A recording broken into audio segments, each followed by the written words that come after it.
What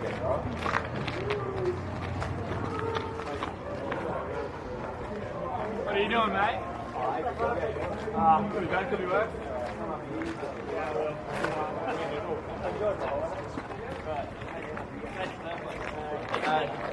Good, how are you?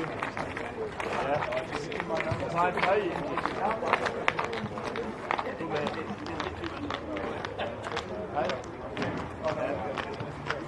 Good day, mate. Yeah.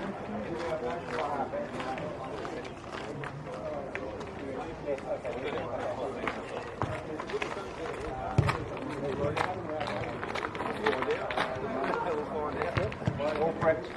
We're all good to go.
Like second half, mate. Yeah. Mate, I was blowing in the fucking warm-up.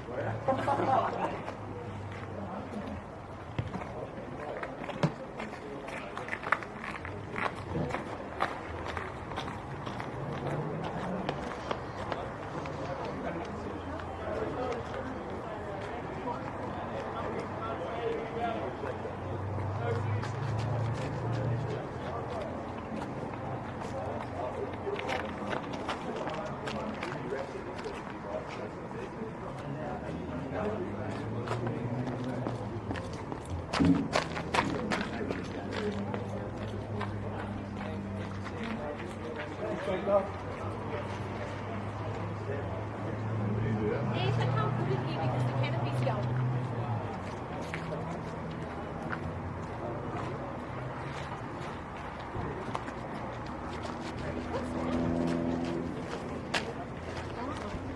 I can't put it on the car because the canopy's going.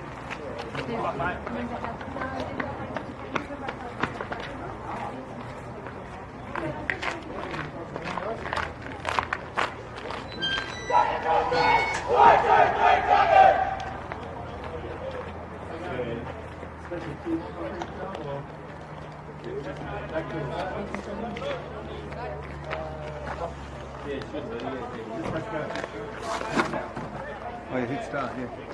As soon as the ref goes. Oh, right. Oh, you wouldn't do it.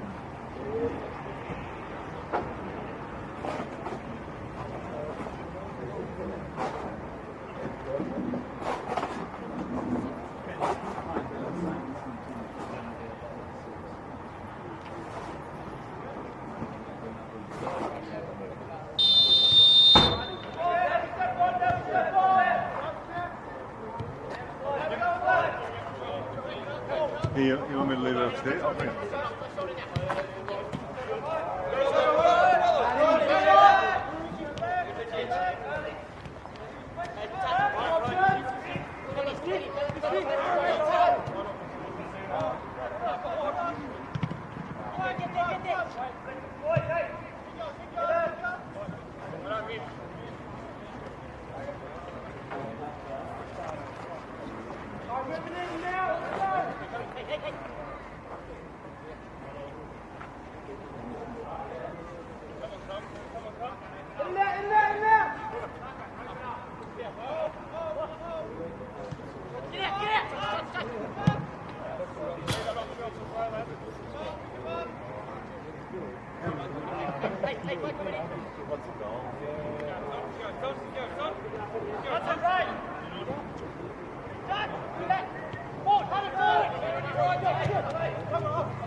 But then I said to the coach, I said, look, you don't want to play.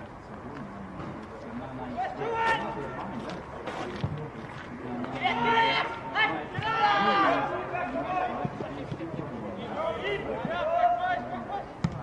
no, well, not really, because the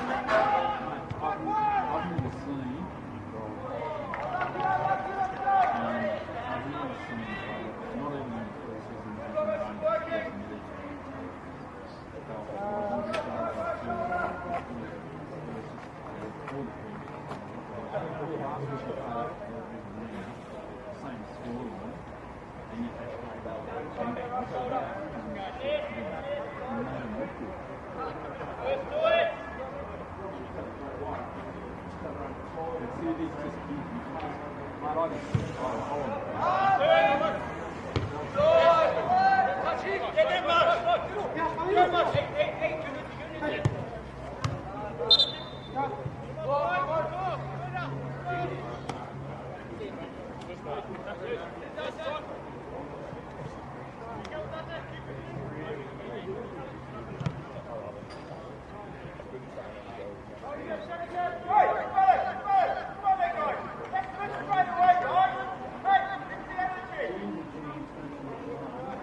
Yeah, just chuck it in.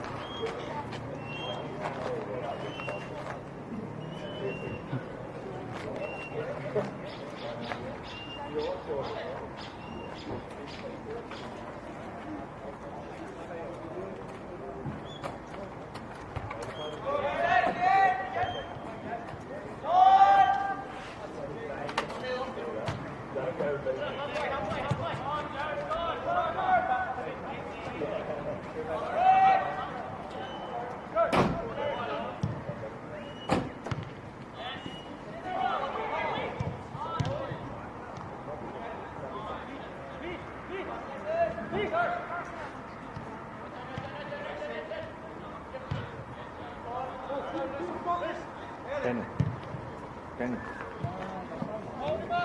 Still James playing. Going. Or out. Or out. Al. Al. Do you want to use that? Because no one knows. You're going to throw that to me. Just come in, catch it. Ready? You just have to turn it off for a couple of seconds. You're crazy.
Ja.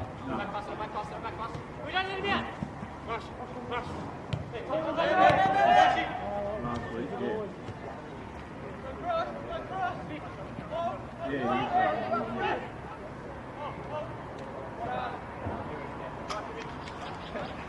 I didn't hang around. Yeah, I didn't hang around, mate. Oh, look, Lee looked at me. She has. Yeah, she was testing it, but Oh, okay. It doesn't work. No, I was last night. I was going at midnight. Up and down. They just messed up. Yeah. Up, just. Yeah. All right.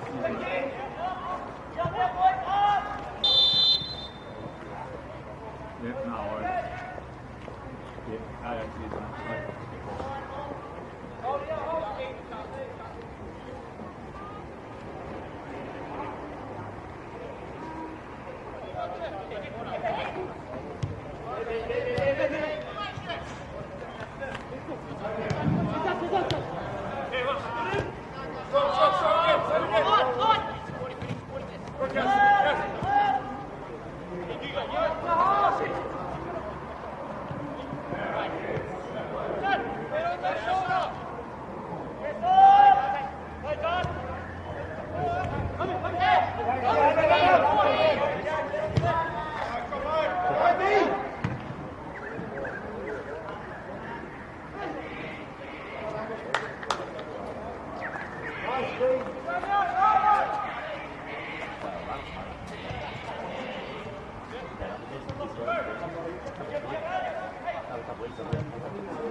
So that will be sore.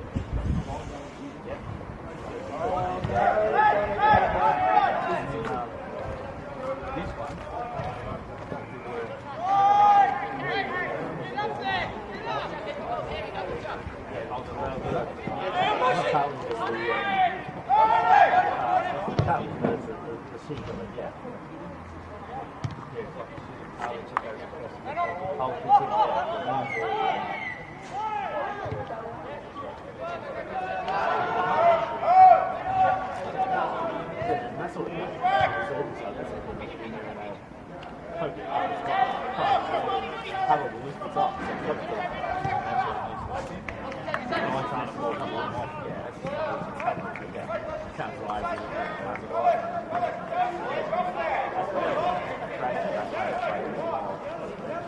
That one, it might be just. It sounds like that's a possible thing. It looks like a polygrass.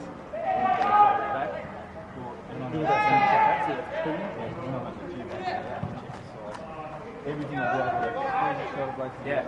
Yep. Yeah. Yep. It's funny. Because that's you know what I've done? Yeah, you can lean it around the yeah, see? Because that puts uneven strain on the shoulder. That's what I say to people that the shoulder says, are you right-handed? Which hand do you lean on? Yes. I say, yeah, just lean. Push it like shoulder. And then I go, sit up straight. Sit up and up. 5 minutes later. And then I go, oh, no, because this shoulder's got too. Right, yeah. Then I go,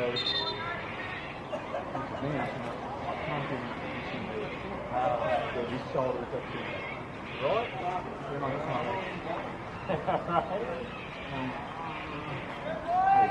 Stand up, sit down, left to back. then I stand up. Yeah.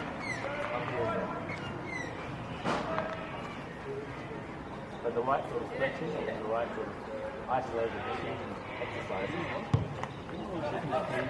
So it's one more.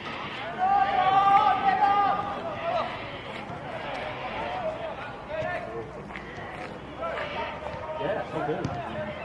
Me too.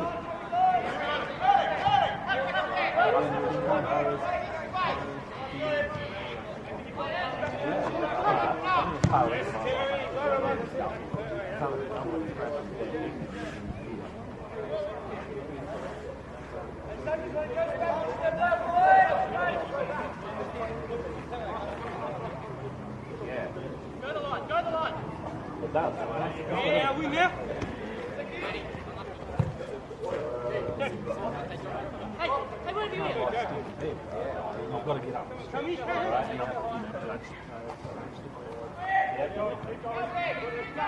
a hot shower first before you go to bed.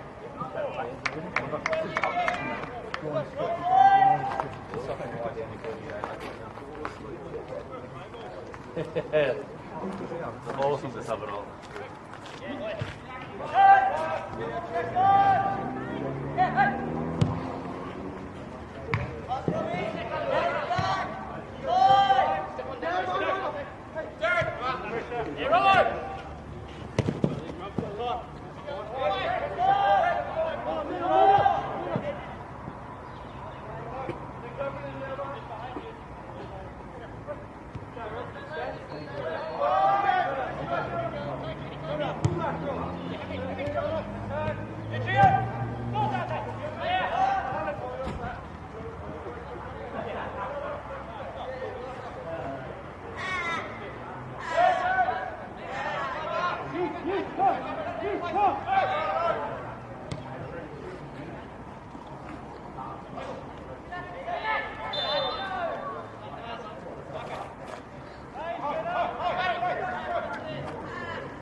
Good.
Love it, guys.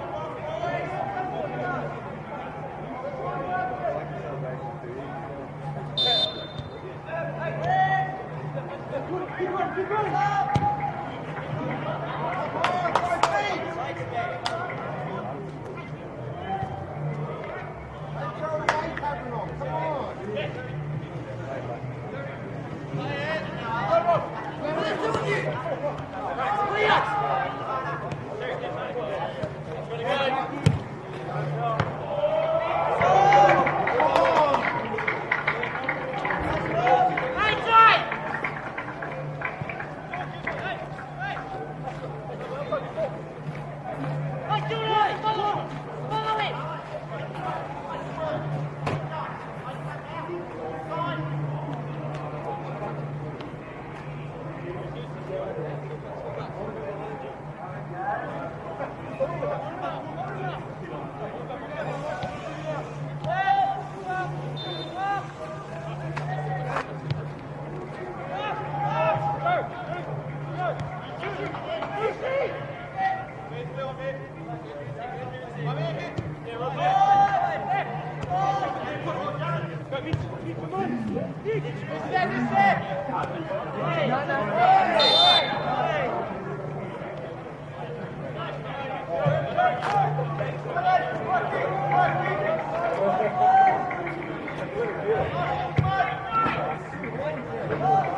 Try to catch the ball.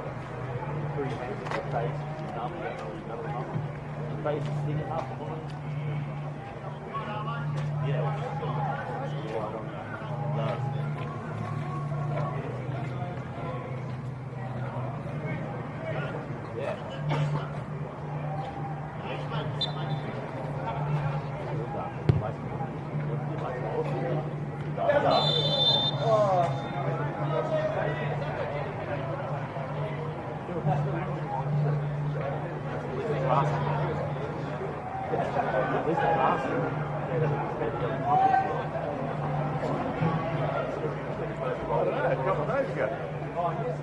Probably.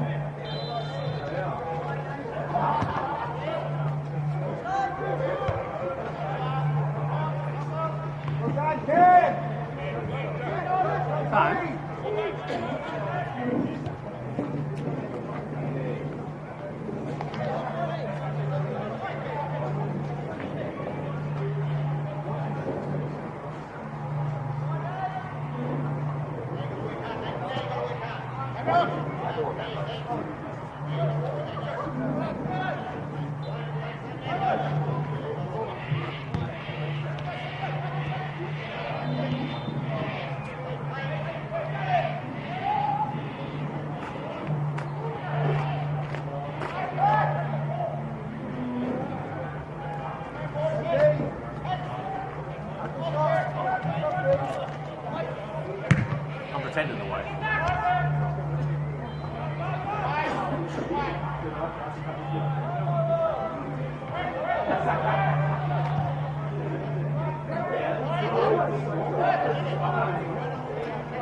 I've got to go through the service.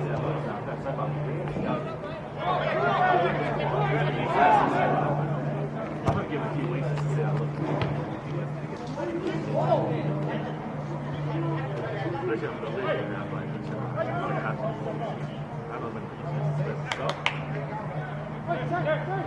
Years ago,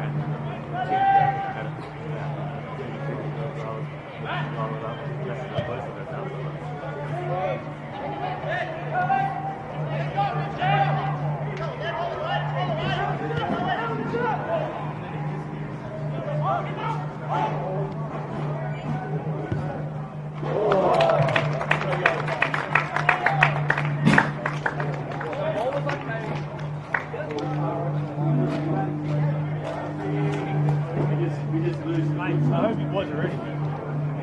Nothing left for 3 points.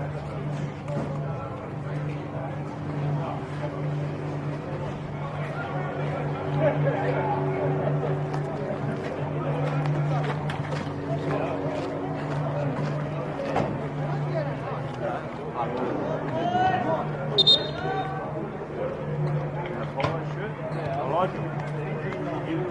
No, please.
That's what he went with the blue though. And I said, now the opportunity.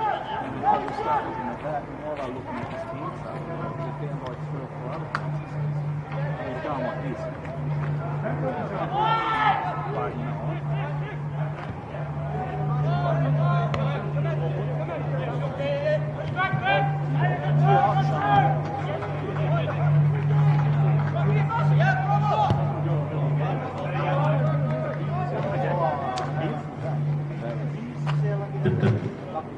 Hello, ladies and gentlemen.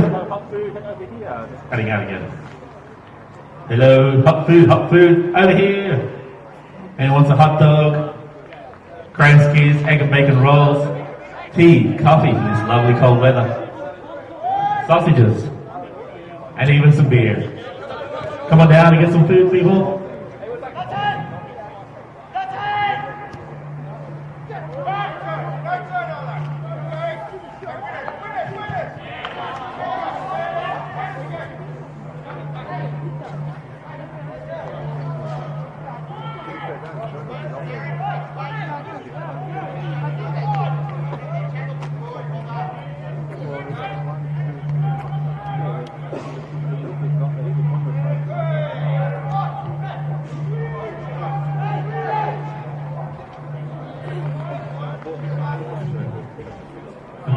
Ladies and gentlemen. Hello, hot food, over here. Anyone want a hot dog? Kranskis, egg and bacon rolls, tea, coffee, lovely cold weather, sausages, and even some beer. Come on down and get some food, people.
Well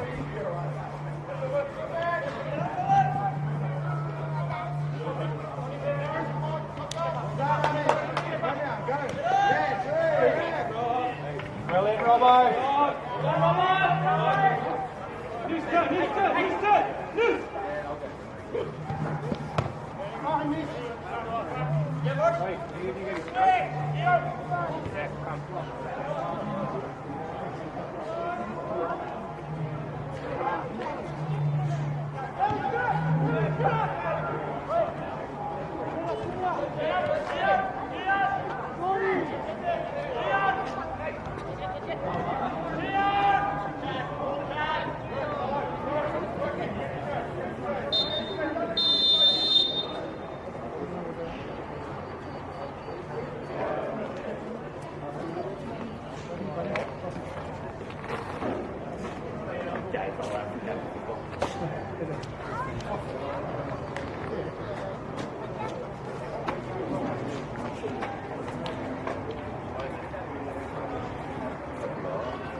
Said the word.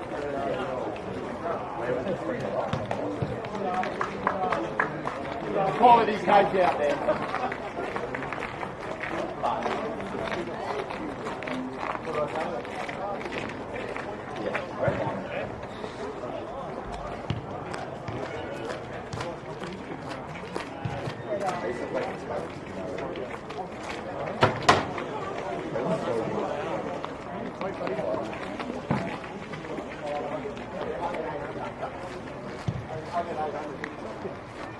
Softy, how you doing, sir?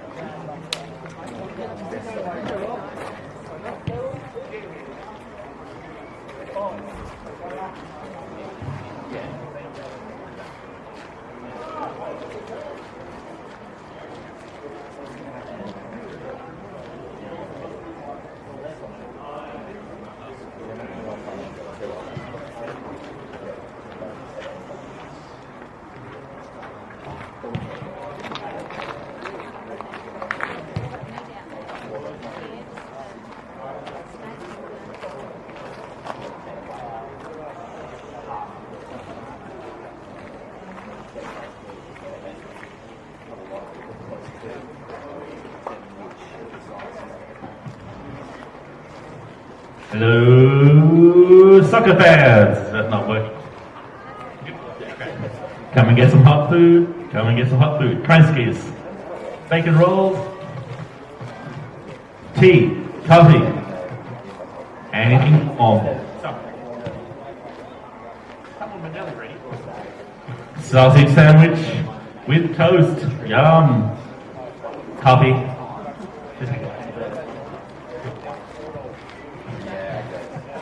Kranskis galore. Come and get a Kransky. I know you do. What one?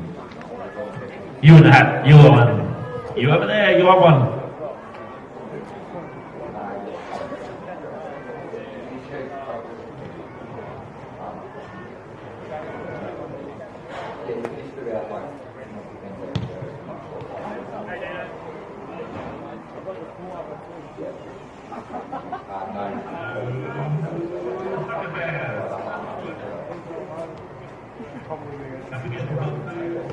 Yeah, I was going to say.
little bit of something.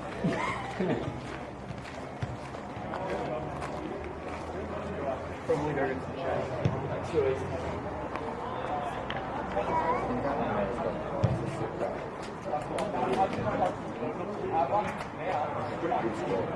That man actually recruited real well.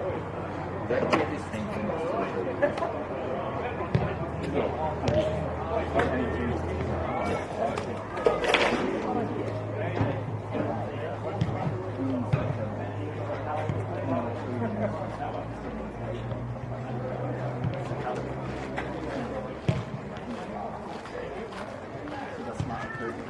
and looks long term.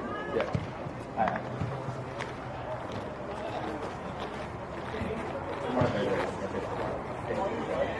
Oh, hiring somebody. Well, like, I'm not saying always.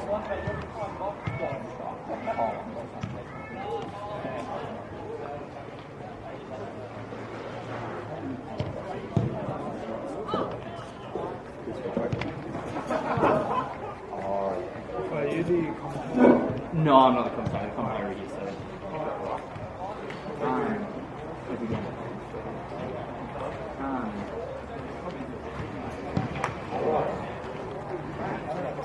But it would have worked, right?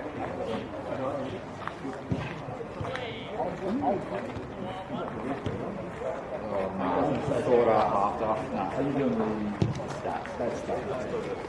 Also for total or for so it's good performance.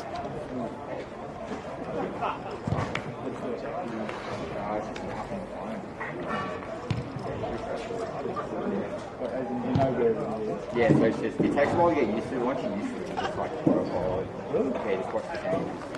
Basically, Yeah. so that's not Yeah, I'll so, work it out later. yeah, so it's broken up different rates of like, safe attack. They say pretty much like anything in your own half. Attack sort of like, around like the deal. Yeah, just keep safe. Yeah. And then when they start sort of moving forward, they're like the middle sort of field attack, and as anywhere near where a goal can be scored within a couple of passes or something. I don't know how you do it. But yeah, it sort of does like this.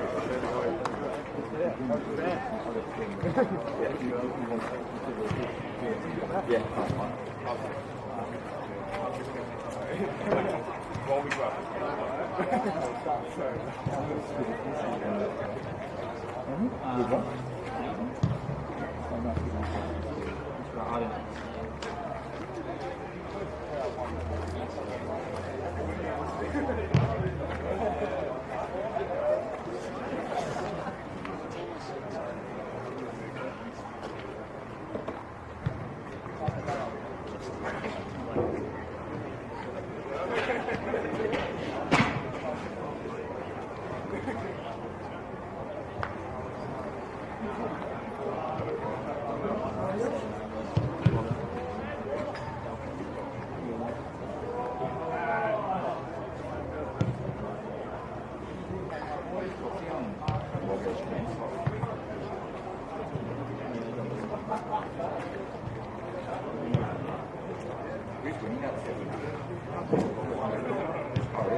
Not supposed to be thrown out.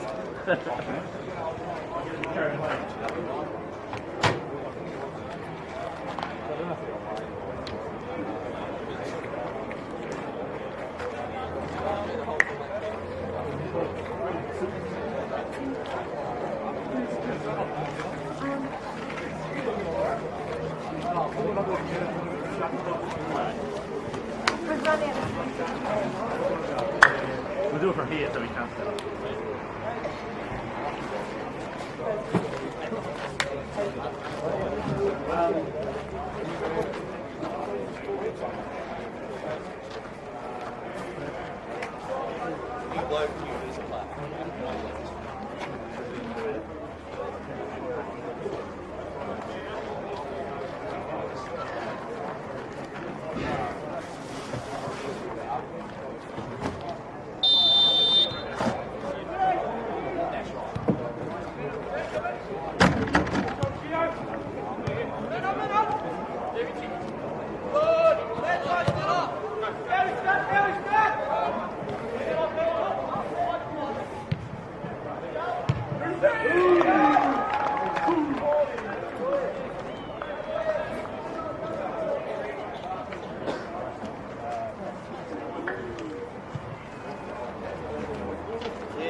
Not even 30 seconds.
Well, Mike.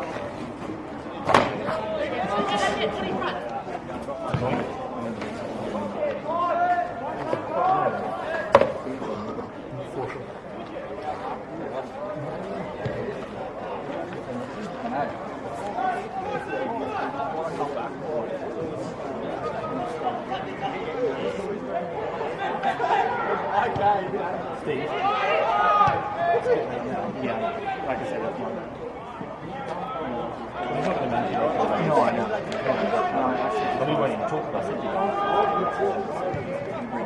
Bring it up, yeah. Is that the full title already? Yeah, we didn't bring it up.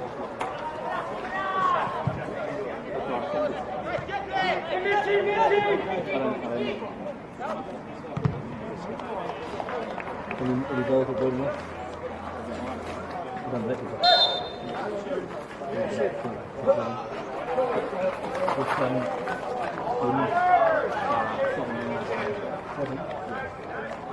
I'll go.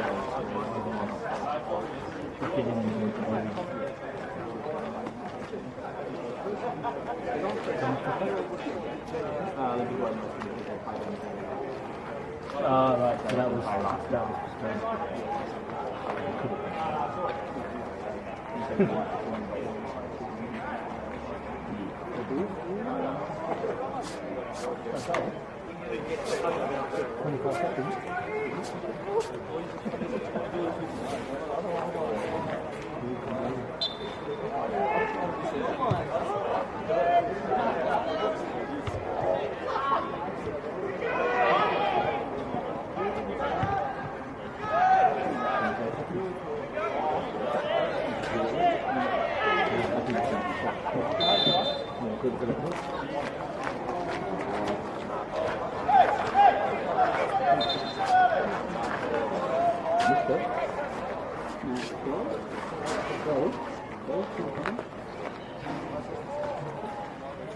Probably two. While they're on to strike. After being in contact.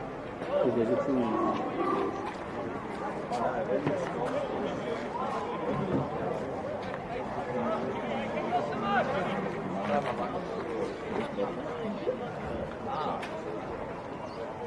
Last time I just said well done, right? Look at that.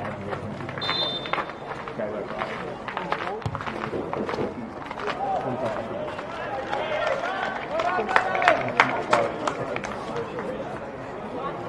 Ray will be trying to measure about that. Ray will be trying to measure.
Almost a room.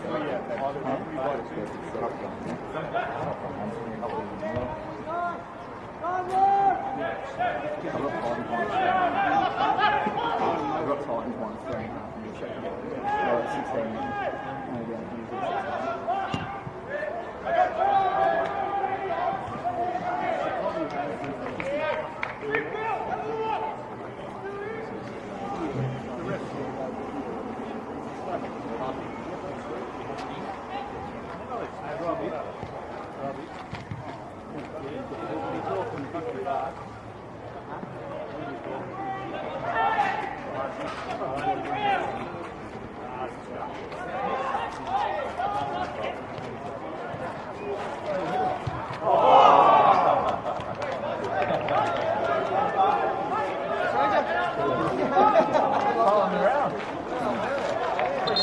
Playing now or something? I just want to come and clean this up. Get alien just get through the storeroom, go and get there. So so much crap. Some of the stuff's been there for years. That's Oh, well, this needs to be swept out. Yeah. The cobwebs settle down. And, That's right. I'm impressed at how clean I keep it on leverage now. Yeah, set the standard. That's how it's going to be.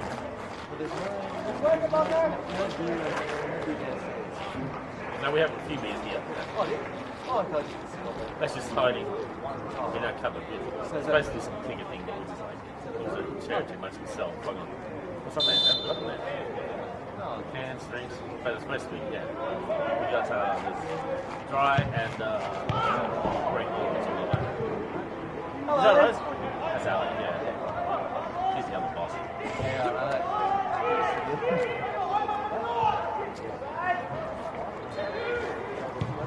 Go, man.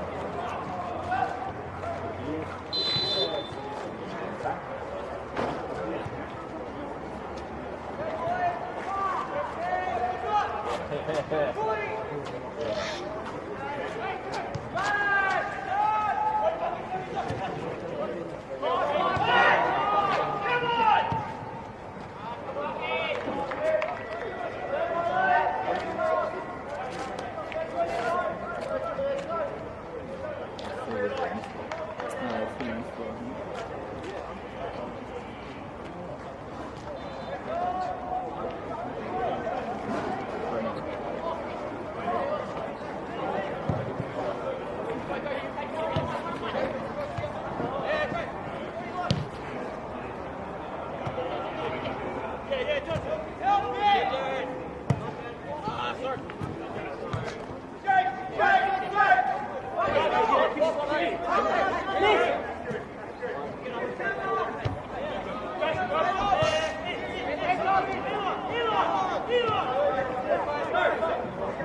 You personally have taken points.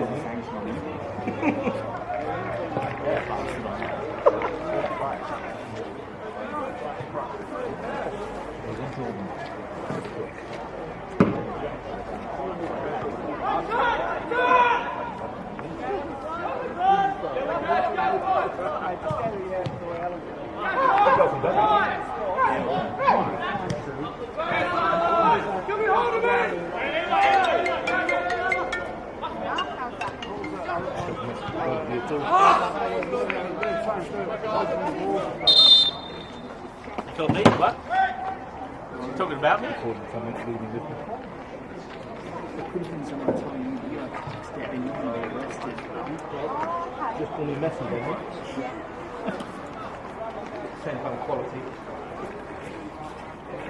And take on packaging. If Manchester City get kicked out of Champions League and Arsenal win the Europa League, does that then mean that Manchester United are the extra team get bumped up? We get to play in the Champions League? I haven't seen any video. Because even if it doesn't, it should be. I haven't seen any video. City? They misled UEFA. Oh, I feel like unfair. Is this stuff where this is taxing to their bank accounts? Basically, and then say it's sponsors, yeah. Which we all know they've been doing for 2 years, so you won't have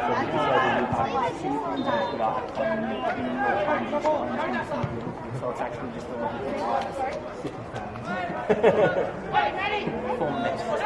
of like, where are these City fans come from? I never knew any about 5 years ago. former Chelsea. Probably. None of them were out 5 years ago. Now they're like City till, like teenagers going, "I'm City till I die." Are you?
The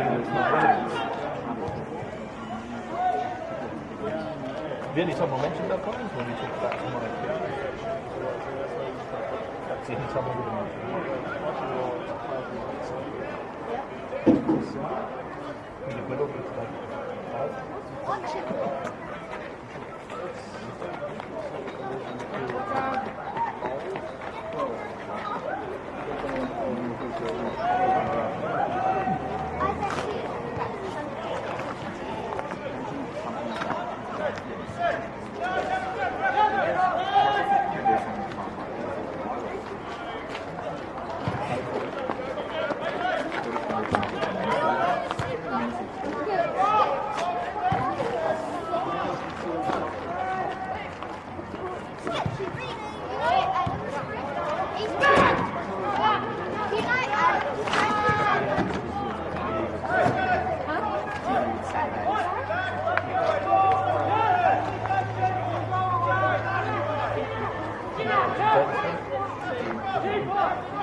Hello, hungry people. We still have hot food. We have Krenski's sausages, egg and bacon roll. People in the stadium, we have popcorn. Come and order a bag of popcorn.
Yes,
I think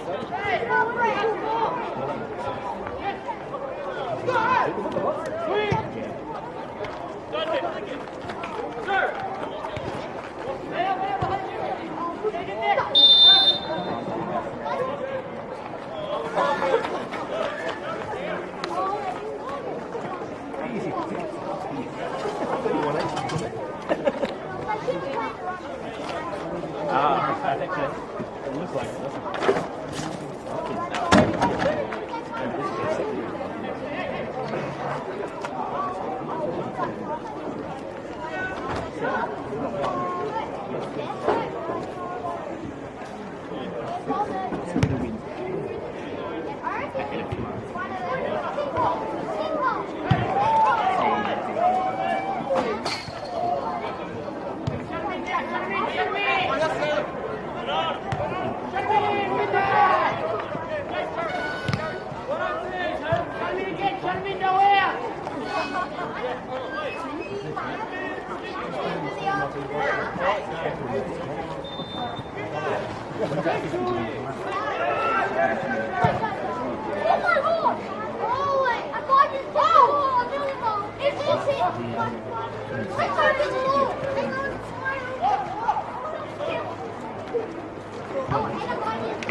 So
you're the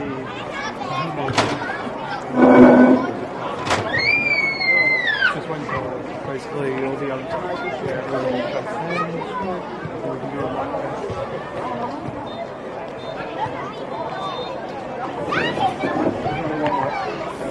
yeah,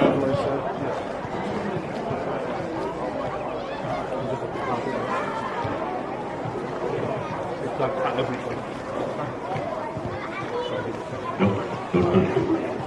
So I'm Justin. Is the big drop?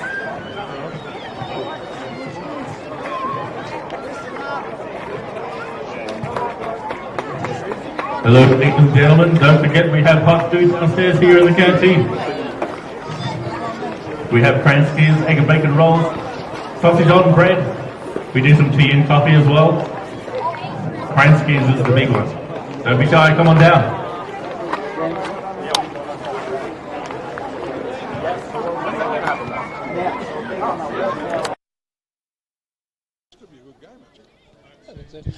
Well, 1, 2, 3, 4 testing. Talking about football at Riverside Stadium, Monaro Panthers, Tuggeranong United. National Premier League football. Sat here with David Jordan and Steve Forshaw. Kingston Forshaw. Goal. All good?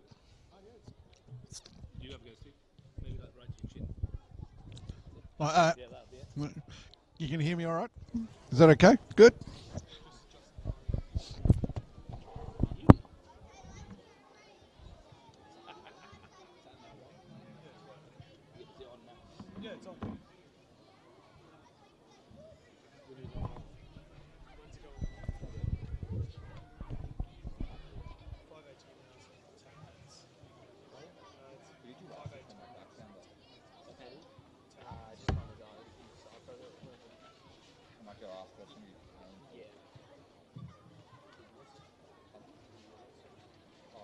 There's probably going on in there. That photo's at top. Well, you guys are talking. Oh, your test is on there now. Yeah. Does that mean that's on?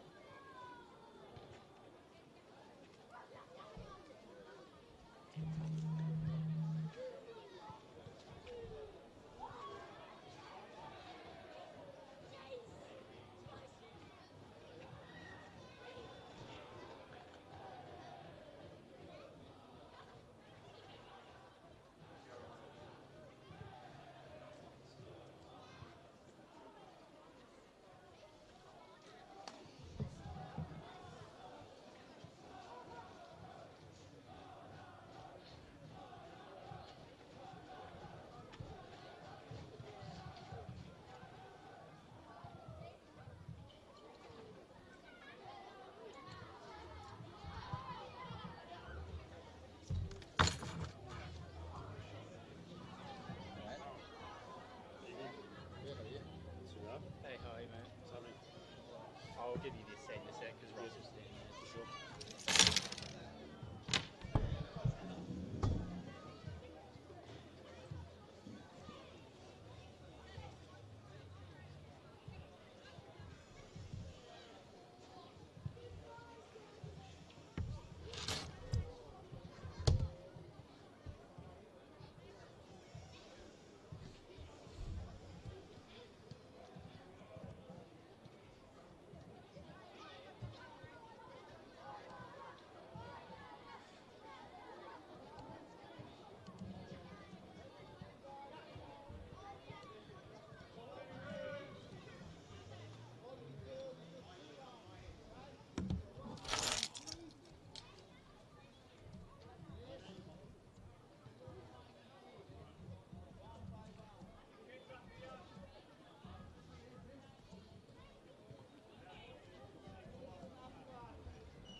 Go in here. Shift that. We're gonna have to use the one. It's okay. You can see. Yeah.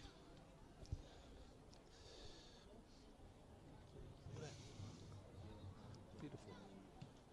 Justin. There's your opening shot. Opening shot of the moon. Pan in.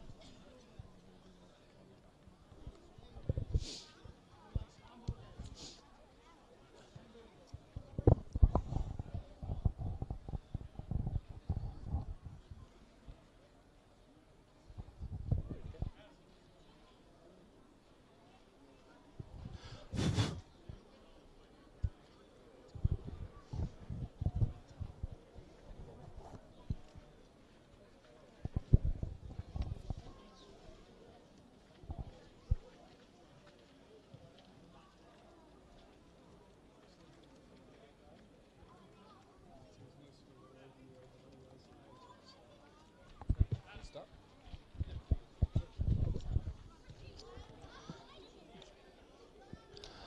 The moon is rising, the temperature is falling, the action is sure to be hot. It's a Riverside Stadium under the lights on a Saturday evening. It's Men's National Premier League action. Monaro Panthers against Tuggeranong United. I'm Russ Gibbs, your commentator. Joining me for what's sure to be an action-packed match this evening is Steve Forshall. Steve, two sides who, if they win, are right back in the mix at the top of the table.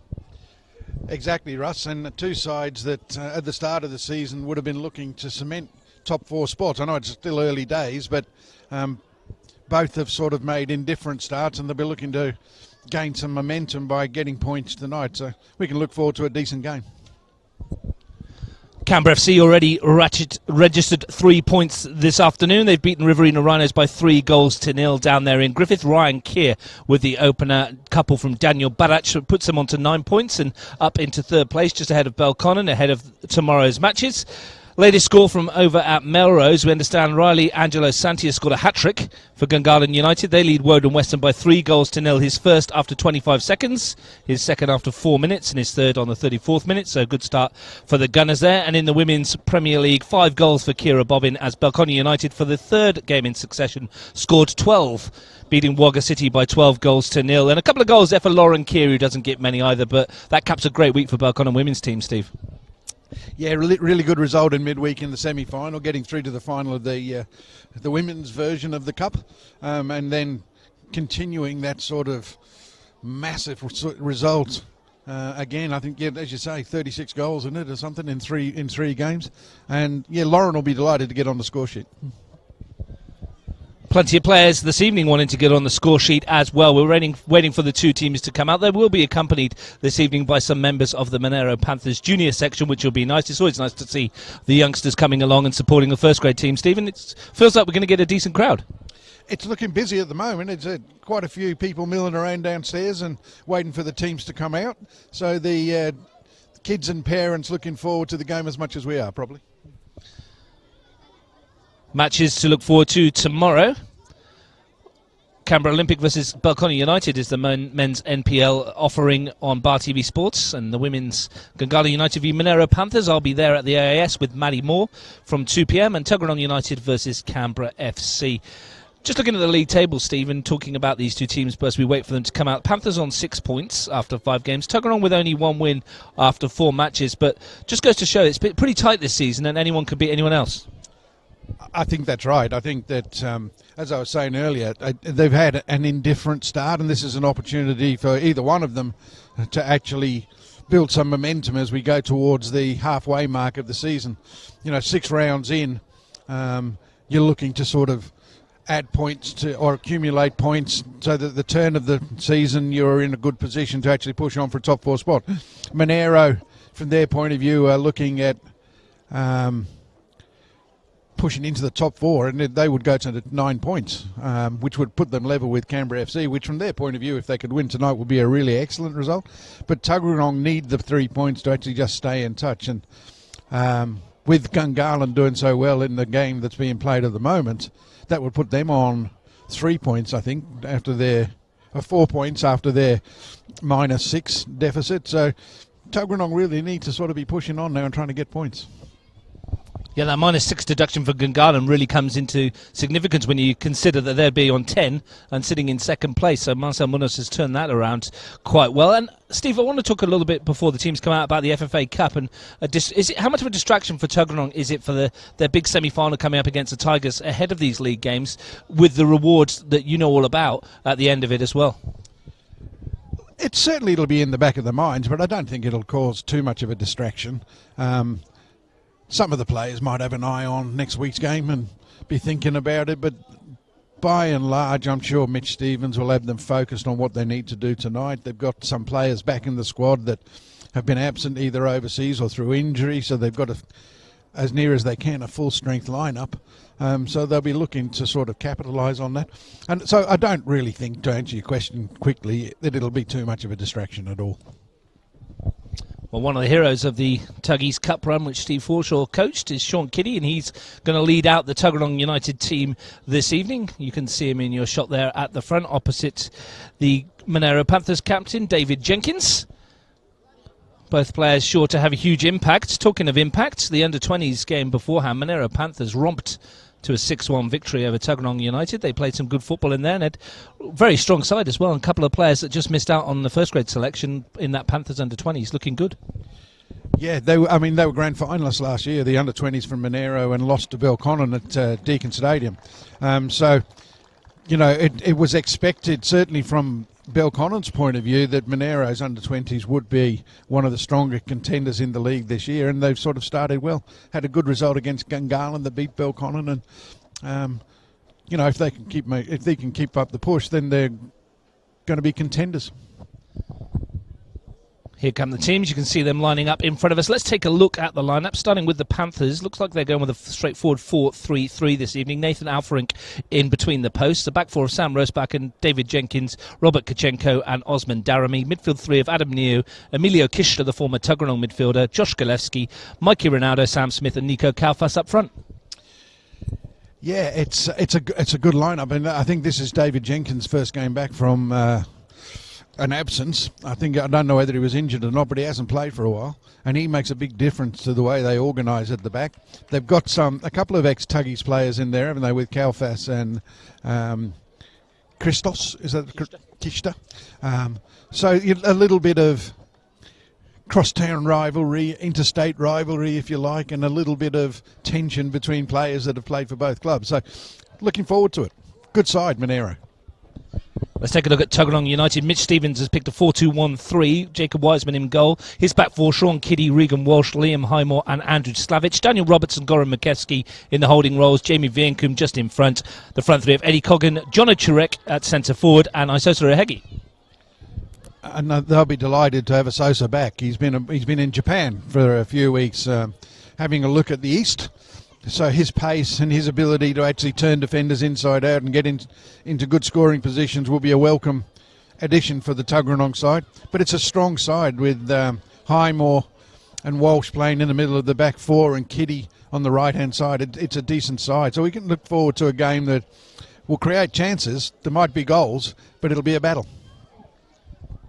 And taking charge of proceedings, Adam Powers in the middle, Declan Lynch and Greg Taylor, his assistants. The Panthers, if you're unaware, in the black and green striped shirts, black shorts and black socks, and the Tuggies in their green and white stripes.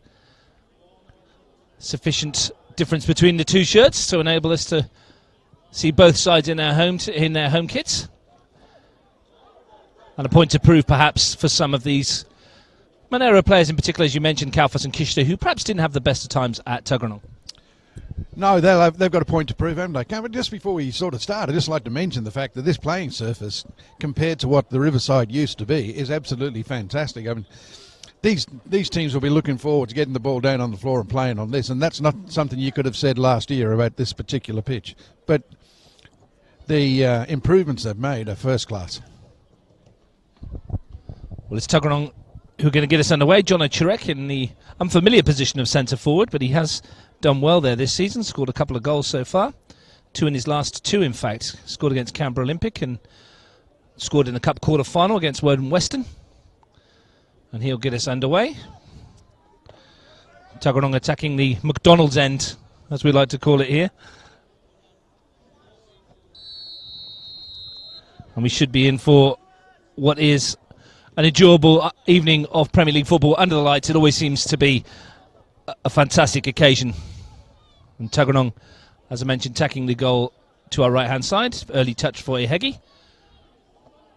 And the early stages will be very, very important, you'd imagine. Nodded clear by Jenkins. Touch from Makevsky. United will start again at the back. Walsh tries to send it over the top, but Daramy's in the way. First involvement for Kalfas.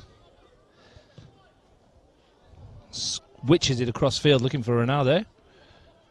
Brings it down nicely. It's Kishta. Twisting and turning, looking for an opening. Kishta again. Sold himself a bit short there and left it for Eddie Coggan to come in and pick up.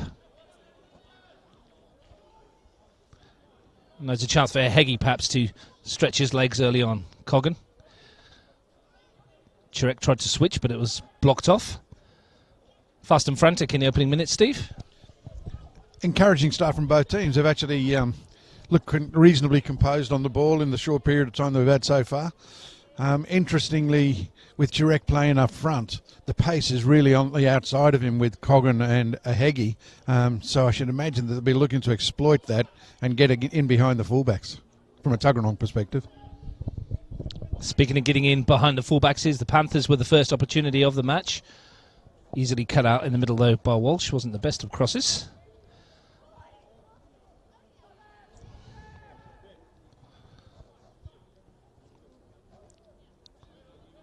Kishta tries to push it forward, looking for Smith, who's bundled over. Still Panthers on the front foot, though. What do you think the key is, Steve, to success in tonight's match? Yeah, that's a really good question. I think the midfield battle is probably where the game's going to be won and lost. Both teams playing a reasonably standard 4-3-3, with Monaro looking to play with point forward. But I think Kalfas, who's been in good form, I think John O'Turek up front is either going to be a success or he will be a liability because it's not his natural position. He is a lad that will always give you 100%. There's no doubt about that. But I think in midfield, if the team that settles first in those midfield areas and wins that midfield battle, then they're a chance of actually picking up the 3 points. Early free kick for Tuggeranong, which Walsh will dictate. Lifts it in towards Coggan.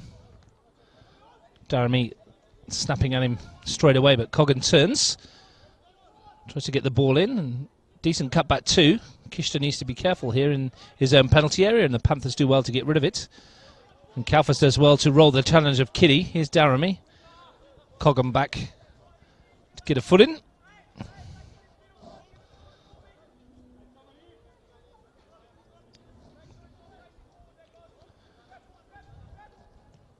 Kachenko goes back to Alferink.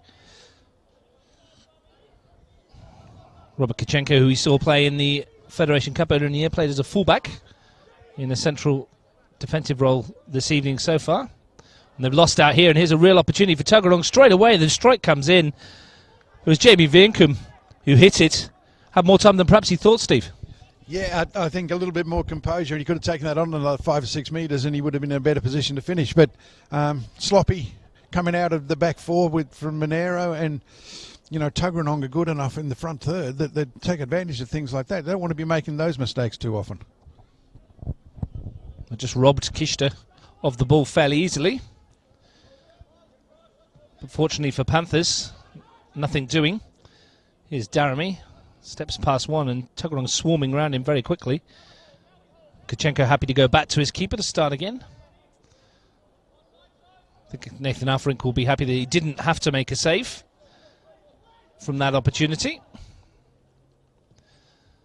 It's Gulewski looking to lift it forward. And that's an easy touch for Jacob Wiseman, who's had an up and down season. Good goalkeeper, but It's perhaps a fault for a couple of goals earlier in the year against Tigers rather, and good young keeper though, and well, hopefully he's back to form for those who support Tuggeranong. Yeah, I think that's right. I mean, it's We'll just cut you off there for a second, Steve, as a Heggie went through, but the touch was too heavy. that's not quite out of character for a Sasori. I mean, he can be such a match winner, and then at other times you think, my goodness, just slow yourself down, son.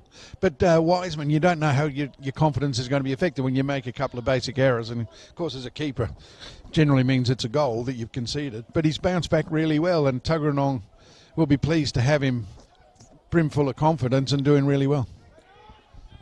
Well, he is a confident young man most of the time, so I'm sure he'll bounce back. Jenkins with a long ball forward. Kitty wins the header. Roberts picks it up in midfield. Now here's a chance for Coggan, and he's got that all wrong. Couldn't wrap his foot around it. Tuggeranong United forward. Can play down the middle as well. It's got some decent pace too, so as you mentioned, Steve, there's a fairly likely chance that they'll be playing balls into the channels for Ehegi and Coggan as the night proceeds. Well, we've seen that twice in the last two moves forward, haven't we? That they've got Ehegi and Coggan on the ball early. They're going to have to show a little bit more composure, though. They want to be retaining possession better than that, and the quality of service into Chirek and others that get in the box needs to be better than what we've seen in the last few minutes. Plenty of time to go, though. We've only played 6 minutes. No goals so far. If you just tuned in, you may have missed us saying that Canberra FC claimed another win this afternoon down at Griffith, beat Riverina Rhinos 3-0. Ryan Keir and Daniel Barach with a couple of goals there. And over at Melrose, last time we checked, it was a hat-trick from Riley Angela Santi that had Gungahlin United 3-0 up on Woden Western. Women's Premier League today, Belconnen United beating Wagga City by 12 goals to 0 the third time in 3 games. They've scored 12. Given a boost in the week as well when Canberra FC were deducted 3 points for a breach of the irregularities earlier in the season. So Belconnen United well on the way to championship glory again in the WMPL, and Anthony Jagarich's dynasty continues there. Chirek's flick looks for Coggan. And that one's left out of play by Kitty, and tomorrow you will be able to see some women's football from the AIS, Gungahlin versus Monaro at 2 o'clock with myself and Matty Moore. Steve Forshaw's Belconnen United heading to O'Connor to take on Canberra Olympic in what should be a cracker. That one's overthrown. It's a bit scrappy at the moment, Steve, though, from both teams. Yeah, I think if anybody is the happier, it'll be Tuggeranong. They seem to have settled a little better than Monaro. Monaro are just struggling to retain possession as they come out from the back four. But like you said, it's only 6 minutes in and there's plenty of time to go. And I'm sure that the quality of the performance will improve as the game gets on. Walsh for Tuggeranong. We've lost Colin Nolan from their Premier League list, moved to Sydney. Big loss for him, but they've got Daniel Lindstedt back. And I understand Cam Doherty's been cleared to play as well, played in the reserve grade 2. Nice to see him back after a lengthy spell on the sideline. Yeah, Cam and Sean Kitty are both, long time stalwarts of the Tuggeranong first 11, and both have suffered alarmingly over the last 4 or 5 years with serious injuries. So it's nice to see Cam back on the pitch. And I'm sure it won't be long before Cam Doherty's in his rightful spot back at left back. Might be good for Mitch Stevens, is he'd be able to put Andrew Slavic a bit further up the park where he can do some damage. Here's Kishner looking to do some damage for the Panthers. Won't be doing it with that kind of pass though. And Sean Kitty happy to let everything calm down. Panthers going to the bye next week, whereas Tuggeranong United face Belconnen at possibly Hawker Football Centre at the moment, I'm hearing. Here's Daramy to Kalfas. Plenty of time for the Greek forward to pick a pass. Not many options for him as well. Throws his arm up in the air. Goes back to Golevsky instead. And he'll bring Jenkins into play. Ronaldo comes short. Whereas Buchan's touch. It's a loose one and Roberts is in here, but his pass ricocheted off the legs of Adam Neo. And Tuggeranong go back. Highmore comes square to Kitty. Highmore again. Forced to go back to his goalkeeper, Liam Highmore, who was on one of the Canberra dating shows. Did quite well, I heard. There's a good ball forward and a chance for Heggie to go forward and take on his marker. But it's a good piece of defending from Rosbakken, who's going to win the free kick here. Yeah, Liam Highmore was on the same dating show that Alex McConaughey, the referee, was on as well. So no competition then. I think Alex got knocked out earlier than young Liam. I'm not sure how he went overall. We'll have to ask him afterwards. Here's Kalfas, skips past Kitty. Bit harsh on young McConaughey there, Steve. Daramy gets a foot in. Kitty sends it forward again. Neither side's been able to string anything remotely like a decent chance together at the moment. The closest we've come, Jamie Vienkam's shot and offside perhaps. I'm not sure what that was for, Steve. No, strange decision. It just looked like two players competing for the ball, but referee's seen a free kick. Monaro get possession, and they just need to settle a little bit. They're just not getting out of their defensive posture, and it's really encouraging. Well, they might now, but I thought he was going to get pinged for handball for a second. Golevsky comes into play with Sam Smith, and now he's offside. So I think we perhaps got there in the end, Steve.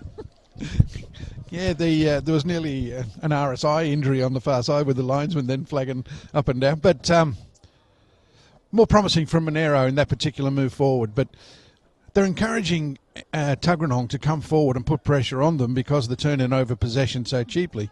And Tuggeranong will be pleased with the way they've started, even though they haven't, on either side really, has created a chance worthy of the name.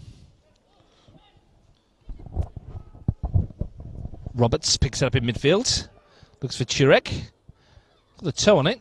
And Daramy stumbled at the wrong time for the Panthers. Coggan takes over.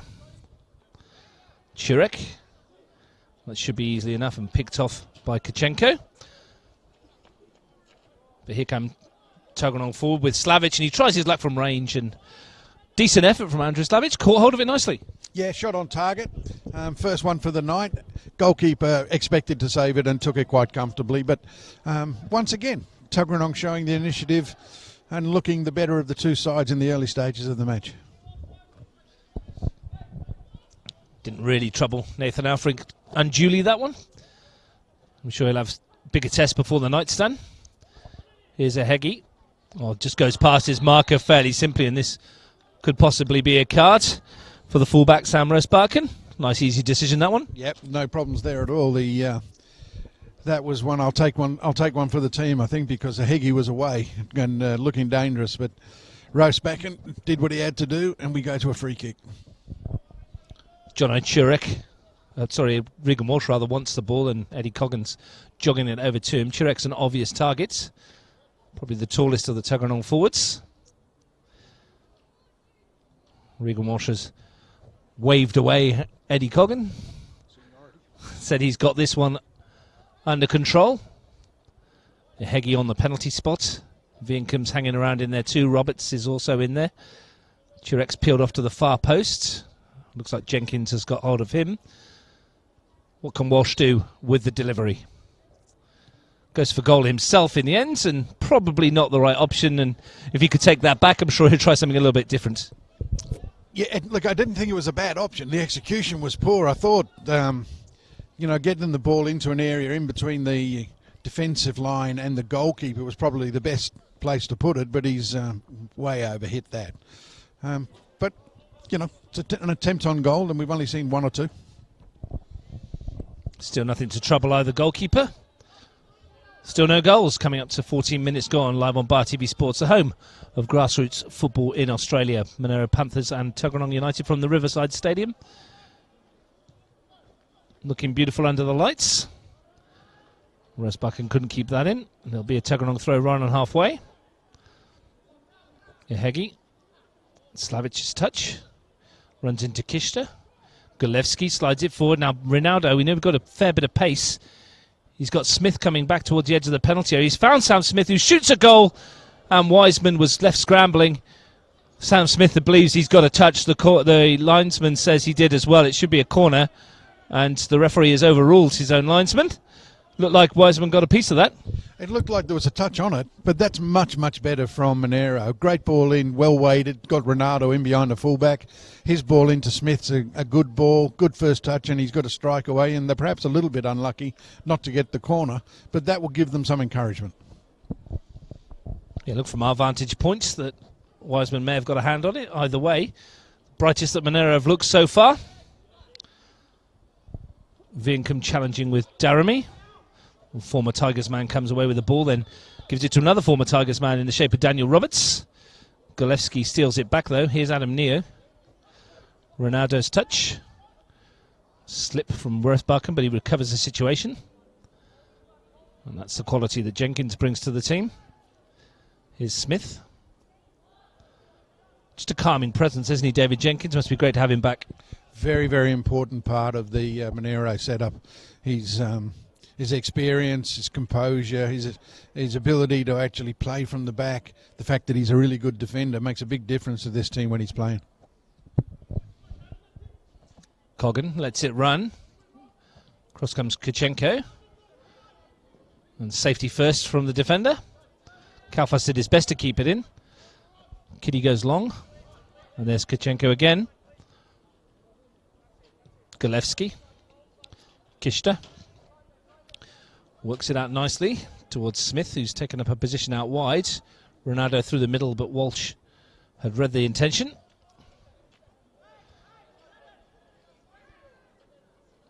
And the Panthers slowly becoming more of a force in an attacking sense. Good touch that from Niu. Anywhere will do for Tuggeranong. Here's Daramy. Coggan with a hefty challenge. It breaks for Kalfas. Good ball over the top for Ronaldo, looking to get in behind it, and Wiseman went and came and got there eventually. Hesitated momentarily though.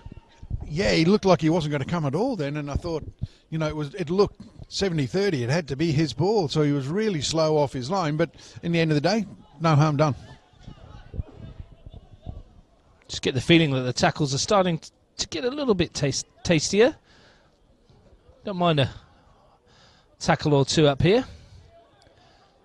Jenkins to Rosebarken. Jenkins again, real chill in the air around the Riverside now as well. Kachenko at the back. Golewski. Kachenko again. Golewski once more. Get the feeling if Panthers are going to create something, it would be Josh Golewski that's going to be the heart of it. Certainly, if you take into consideration last week's form where he scored a couple against a very, very good Olympic side, then yes, you'd have to agree. But they look to have in Kalfas and Kishtas, Golewski, Ronaldo, Smith, they've got enough attacking weapons to cause problems. They just need to settle on the ball a little bit better and keep possession for 4 or 5 passes and move people by moving the ball. Fair to say the points are probably secure at Melrose. It's Woden Western FC 0, Gungahlin United 5 there. So Marcel Munoz's team charging up the ladder. Having started the season with -6, that would be some story if they made it all the way and came away with the silverware at the end of the campaign. Might have to make a movie about that, Steve. Champions.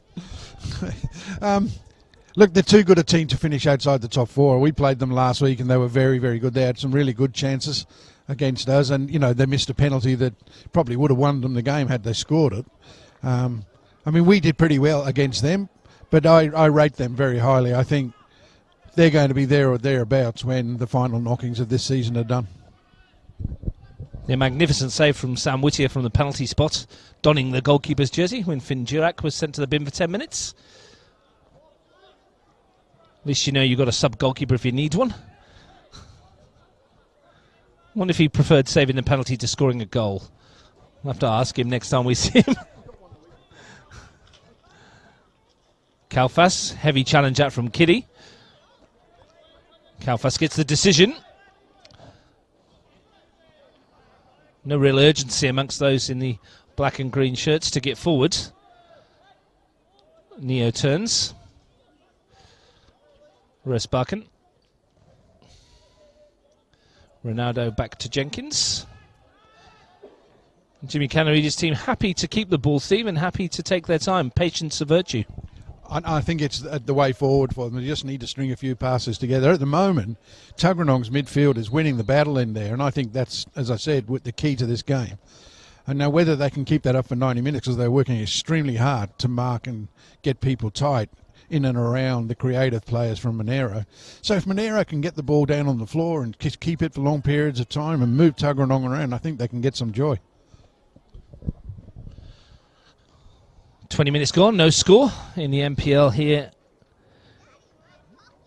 The round 6 competition. As I said, the Panthers have a break next week.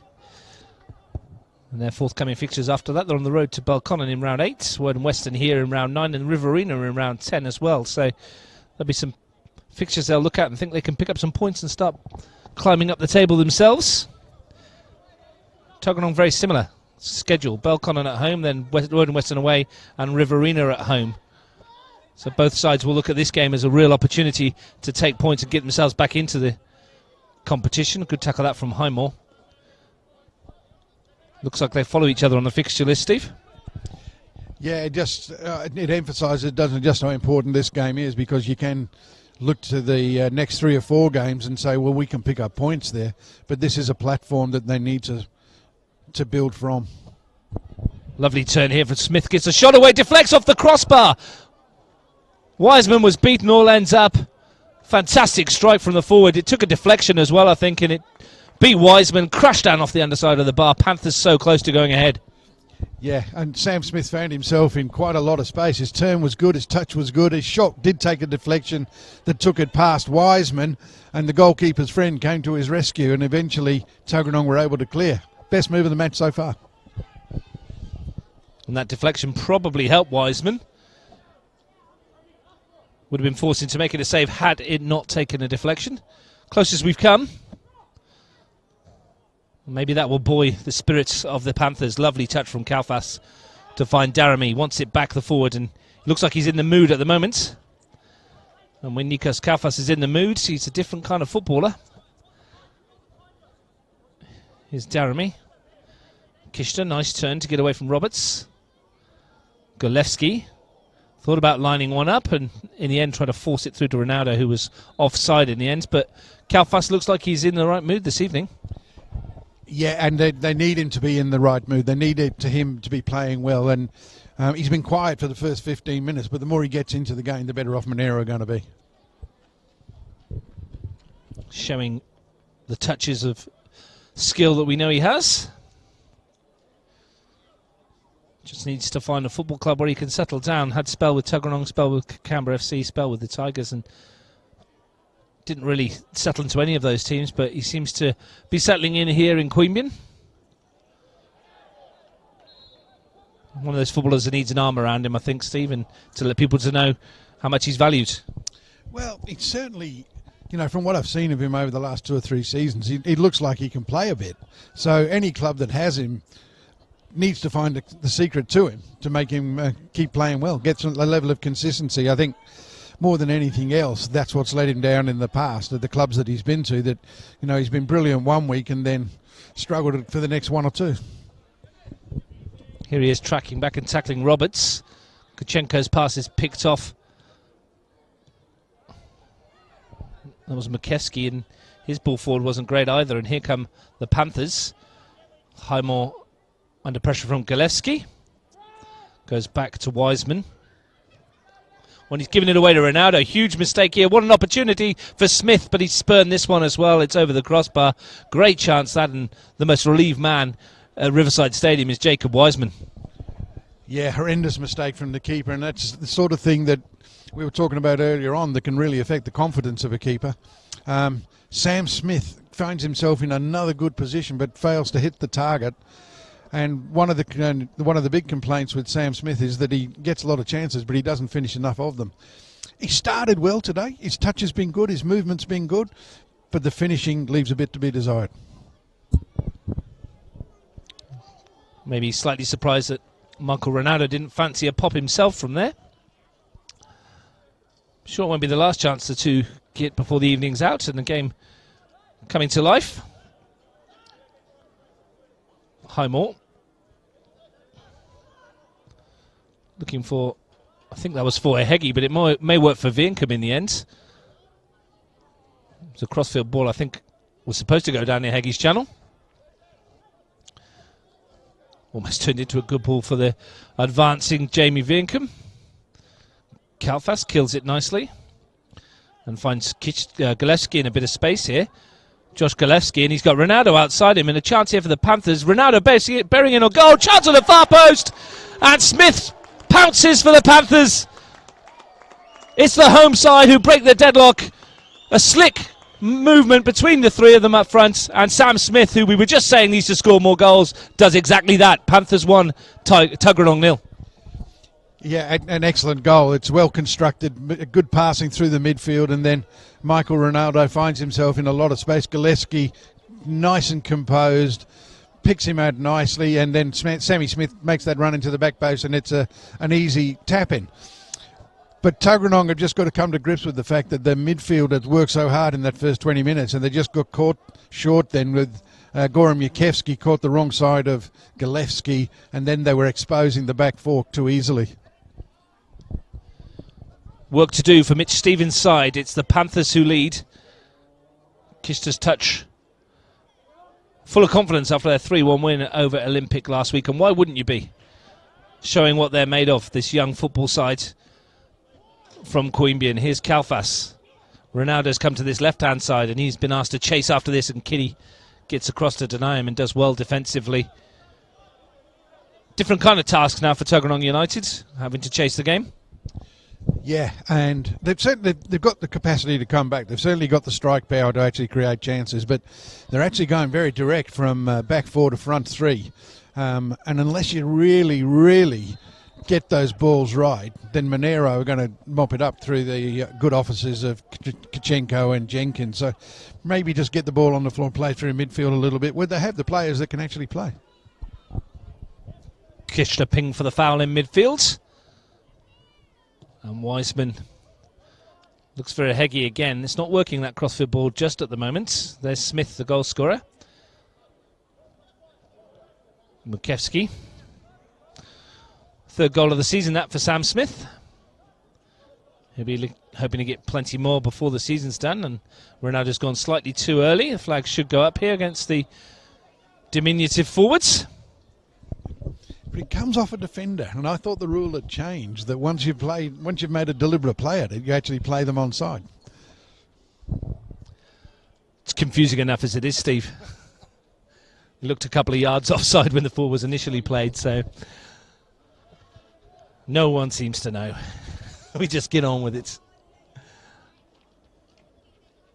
Speaking of getting on with it, Tuggeranong need to. Coming up to the half-hour mark, they trail 1-0. The home side, good value for their lead so far. Ball sent down the middle, should be easy for Kachenko. Roberts can't bring it down, and here's Gillespie bursting through one challenge and couldn't get the better in the end of Highmore. Kitty's chip downfield, and Kachenko takes control of the situation. Jenkins, Daramy, Kalfas. Daramy once more. Pinging the ball around with the confidence of a side in the lead, and that's misjudged completely by Slavic, and it's given Ronaldo a chance to stretch his legs again. Off he goes into the penalty area. Smith arriving front post, and Wiseman blocks it with his feet. Kishta comes in, and that's blocked by Mukevski as well. But Tuggeranong living on the edge at the moment. Yeah, and I don't think Ronaldo saw the run of Gillespie, who was on the edge of the box. If he cuts that back, I think that's 2-0. But a great move again. Here they come once more, the Panthers attacking in waves. It's Kalfas. Movement's good again down through the middle, but Smith this time can't get on the end of it. Mukevski has had a quiet opening. And Slavic. Ehegi. Haven't really got Assessor Ehegi into the football match either, have they, Stephen? They need to. No, he looks like a player that's just finding his form. He's just coming back, like I said, from overseas, so he looks a little rusty. But surprising selections with Mitch Stevens, Tuggeranong, and obviously he knows his players better than we do. But Marco Guy and Mitch Steenbergen have been playing on that left-hand side where we now find Andrew Slavic, and it's Slavic that's been exposed twice now for the two best chances of the match, and one of them's resulted in a goal. Might like to see Heggie through the middle as well. Options with his players, though. They can switch them around. Makewski can go further forward if he needs to as well, and Turek can come deeper. As it is, here come the Panthers again. Golevski's ball out wide to Ronaldo. Smith, the only target at the moment in the penalty area, is deflected for a corner once again, and Michael Ronaldo is causing Andrew Slavic all sorts of problems, and we're going to see a change here, Steve, very early in the match, and it's Eddie Coggan. It looks like who's drifting over there, is it? Or is it Goran Makewski who's struggling? Maybe Eddie Coggan's going for some instructions, and it may be that Goran Makewski has a problem. Yeah, he doesn't look to be moving freely as he goes off. That looks like a groin or something's gone. That's something that Tuggeranong could do without, but that brings Lindstedt on, and maybe that will just sort of fix up that back four, certainly on the left-hand side of it. Daniel Lindstedt, his first job is to help defend this corner. Swung in towards the edge here. Golevski unmarked completely. It's come off of Walsh, and that's a massive air swing as well at the back. And luckily for Tuggeranong, they get away with it. Straight into the arms of the grateful Jacob Wiseman. Daniel Lindstedt, who's just come back from Cambodia, where he was hoping to sign a professional contract, but I understand that the coach who wanted to sign him was sacked the week of him arriving, and it all fell apart for the lad, which is really unfortunate to hear, Steve, and we wish him all the best, and hopefully he gets another opportunity. Yeah, look, I'm sure he will. I mean, if there's been some interest from overseas, then it just doesn't go away, so I'm sure that he'll get another chance. But nice to see him back in Canberra. I'm sure Tuggeranong are glad to see him back too. Especially having lost Conor Nolan, as we mentioned earlier. The return of Daniel Lindstedt will no doubt help Tuggeranong's chances, and they need him to step up today. At the moment, they're second best. They're second best on the scoreboard, and being outplayed on the field too. Heggie's ball forward finds Turek. His touch, though, is easily read by Neo. Looks immediately for Kalfas, but it's not a good ball. Kitty's there. Here's Coggan looking to run past Darriman. He's got the pace to do so. Good ball in as well for Turek. Back to Roberts. Lovely sliding tackle from Neo. Roberts, though, recovers. Lindstedt, his first involvement. Finds a Heggie. Better from Tuggeranong, and Heggie's pass in the end didn't find its target, but a much brighter move that will please Mitch Stevens. Yeah, and, you know, Eddie Coggan did well against his fullback there against Damien, and they're looking to sort of get one-on-one in those wide areas. Then Eddie Coggan is showing that it's an effective way forward. But at the moment, Monaro looks extremely comfortable. Kuchenko finds New. Jenkins brings Rosebarken into play. Now Smith. Easily picked off though by Walsh. Roberts in midfield. And now here's Heggie. Lindstedt. Heggie wants it back and off he goes. Jenkins is there again though. Show once again how calm he is and looks for a raking ball forward for Golevski. Kitty wins it. Lindstedt's touch, but Darramy's on it straight away. Now here's a chance for the Panthers on the break with Kalfas. Lines one up from range and fizzes one goalwards. It's half saved. It's come out for Golevski and he's missed the chance. Real opportunity for Josh Golevski to make it two, and Kalfas fizzed that one in from a long way away and forced Wiseman into a decent save. Yeah, he has, and Heggie breaks away here as well, so that maybe Tuggeranong can get one on the counter. But at the end of the day, Wiseman probably needs to get that past his post and away from the danger area, but Golevski, following up, really should have scored and made it too. Shows the confidence that's flowing through Kalfas. Off he goes again, past two Tuggeranong shirts, and finds Golevski. Kalfas again to New. The Panthers all over Tuggeranong at the moment. As I say that, they give it away to Lindstedt. They need someone in a green-white shirt to take this by the scruff of the neck, and that's not it from Roberts. And you can just feel the tension running through the Tuggeranong team at the moment. They're just second best all over the park. Yeah, they really do need to settle on the ball a lot better than what they're doing. And they had a reasonable start, but it's just all faded away, and the goal seems to have rattled them more than it should have. Monaro well in charge at the moment. Daramy looks for Kalfas, not his best pass. Kutchenko looks very calm next to Jenkins, and the Tuggeranong forward's not causing them any issues whatsoever at the back at the moment. Jenkins looks to play it down the line. Smith was after it, but that's easy for Wiseman. 10 minutes to go to half-time at the Riversides. Sam Smith's goal the difference. Deserved lead for the home team, who at this stage are looking likely to get their third win from 6 this season, unless Tuggeranong can get back into it through Roberts. Now Chirek stretches the legs, but he's unable to bring that into his strides. And Alfrank gets us straight back underway. Looking to do things at pace, looking to do things sharply, looking to turn Tuggeranong as quickly as they can. Yeah, and that was a really good opportunity, but John Attrek doesn't have that sort of striker's instinct, nor does he have that sort of electric pace that somebody like a Coggan or an Ahegi brings to the team. And just break off. Well, here's Kalfas into the penalty area, cuts it back, real chance for Kalfas for 2, and he thrashes it in! Wiseman never even saw it, it's flown past him, and Kalfas has the goal his performance deserves. The Panthers double their money, it's double trouble for Tuggeranong. Panthers 2, United 0.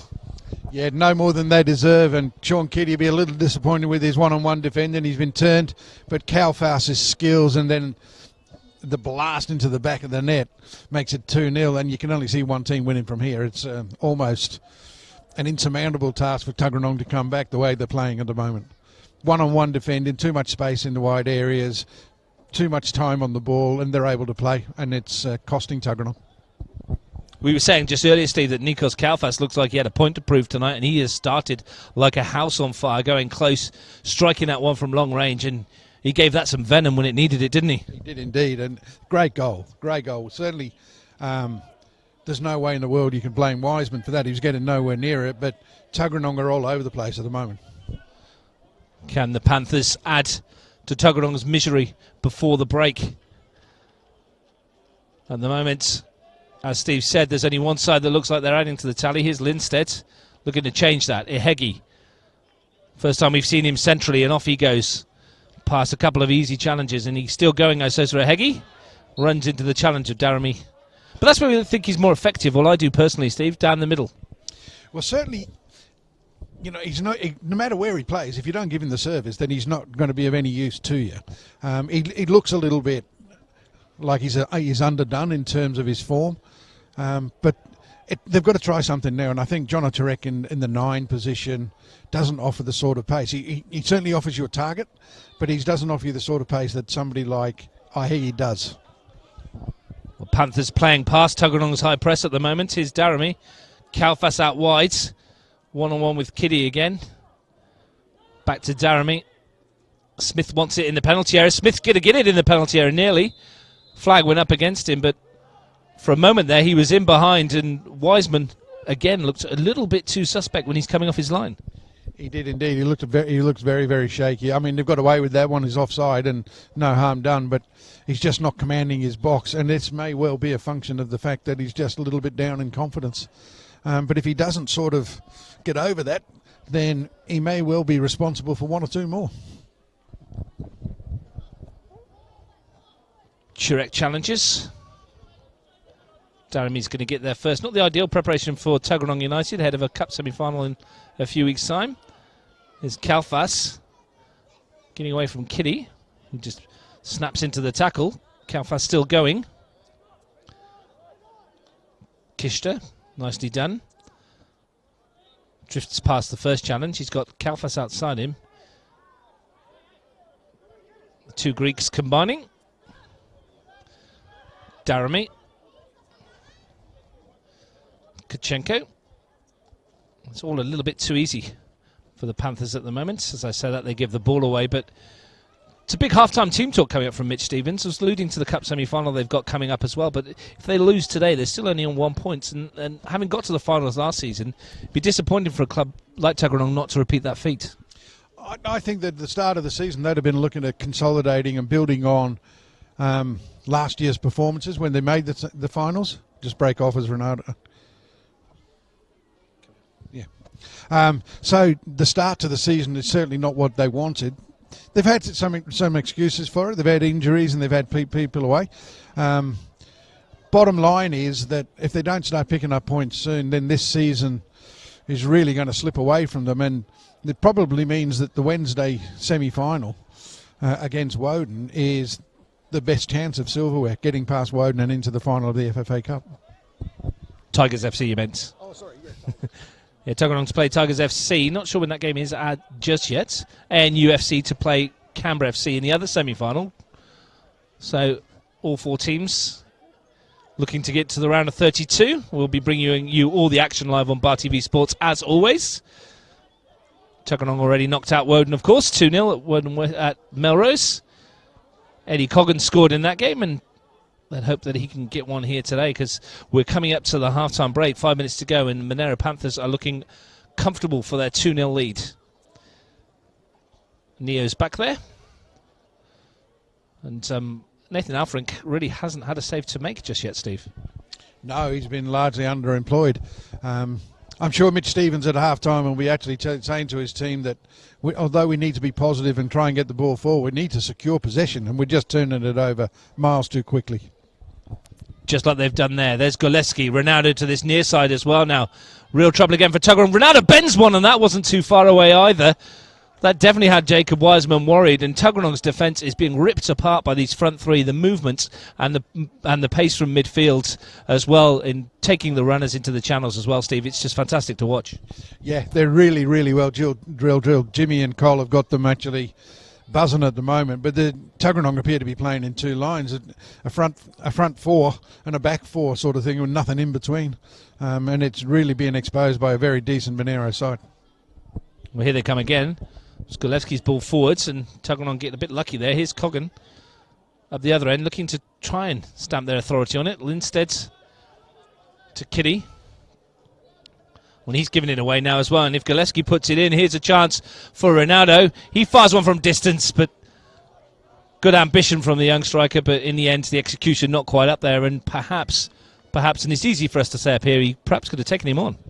Oh, I think so. I mean, he was in a lot of space. I mean, the ball from Gillespie was a good one, but it could have been a little bit heavier, I guess, and taken him past that defender and into the box. But once he got the side on goal, there was only one thing he was going to do. And he would have been better, I think, taking it on a little bit further before trying to finish. He's got bags of pace. He'll go past people. Tuggeranong hanging in there. 3 minutes to go. 2-0 down. A third you would think would kill it stone dead. We've seen some incredible comebacks in the football world over the last few weeks. Seen a couple in Canberra as well. Saw one in the FFA Cup earlier in the year, in which Narrabundah were 3-0 up on Brindabella and lost 4-3. And not to put too fine a point on it, Monaro Panthers were 3-0 up on Tuggeranong at Googong last year and lost 4-3. So they won't feel that this job is done just yet. I'm sure they'll thank me for reminding them of that. That's probably our half-time cup of tea down the drain, Steve. Yeah, you're gone. You're gone. Into the car park for you. Chirek's ball forwards. Daramy picks it off. Kishta, who's had a neat and tidy game, has his Jenkins. Rosbakken. Neo. Good touch, and that should be a free kick. Silly free kick that actually lost possession and could have gone, regained possession in a good area of the pitch and could have gone forward, but silly free kicks, and it puts Monaro back in possession and lets them finish the half strongly. A lot of talk around Capital Football and around the Canberra football community, I should say, about the Panthers starting the season very, very early indeed, and you can see how well drilled they are. Jimmy Canarides mentioned that he had to get them in early. He wanted them to play a certain style of football, and he's got them doing so at the moment, and they're a pleasure to watch.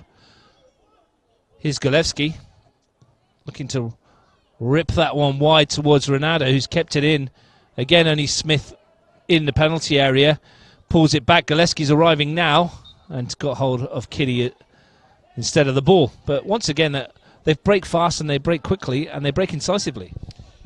Yeah, and they're stretching the back four across the full width of the pitch, and Ronaldo's having a really, really strong game, certainly when he's operating down the Monaro right. Kalfas down the left isn't blessed with the same sort of pace as Ronaldo, but his technique is so good that he's giving Kitty headaches. But the midfield from Tuggeranong, after a really decent start, is really struggling to keep pace with what's going on in the middle of the park. And that's a hefty challenge from Jamie Vienkum. Left a little bit on Kishta there. More by accident than anything else, I think. But free kick is the right answer. Adam Powers just does a quiet word with the midfielder, and Panthers get on with it quickly. Can they add a third before the half-time break? Or is that being a bit greedy? Golevski's pass picked off by Slavic. Tried to find Ihegi.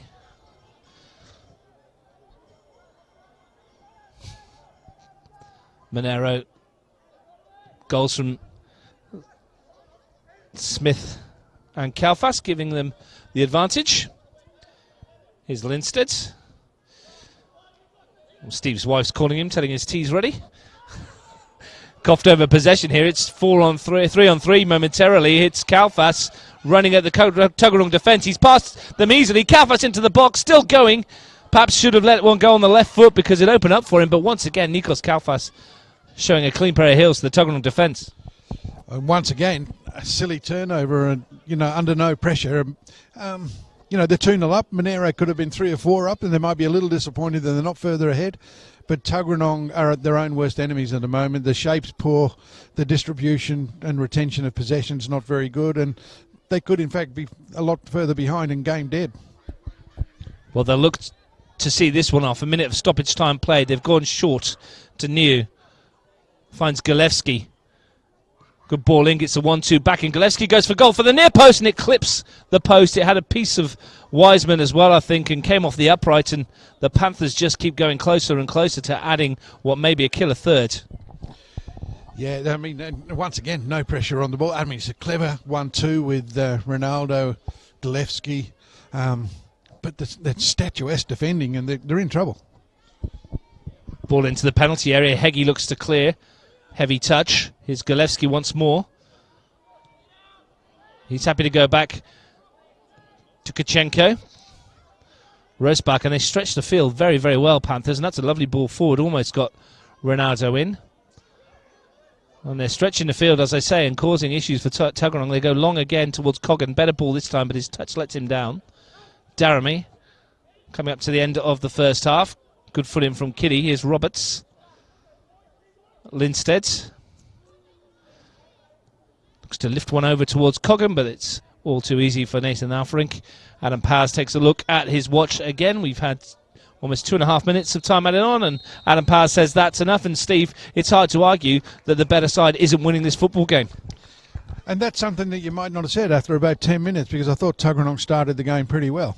But since then, Monaro have bossed the game completely, and they may, in fact, be a little disappointed that they haven't gone in further than the 2-0 ahead. 2-0, it looks like a mountain to climb for Tuggeranong, and unless they can do something drastic in the half-time break, big task now for Mitch Stevens and his boys. But Monaro, by far the better side, certainly for the last 25-30 minutes, and if they keep up this sort of performance, then they can look forward to a really, really big win. Well, goals from Sam Smith after 26 minutes, turning one in at the far post, and one from Nikos Kalfas 10 minutes later. An absolute rocket of a finish that flew past Wiseman. Have Panthers in control of this one. At half-time at the Riverside Stadium, it's Monaro Panthers 2, Tuggeranong United 0.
I said that to Steph. Yeah.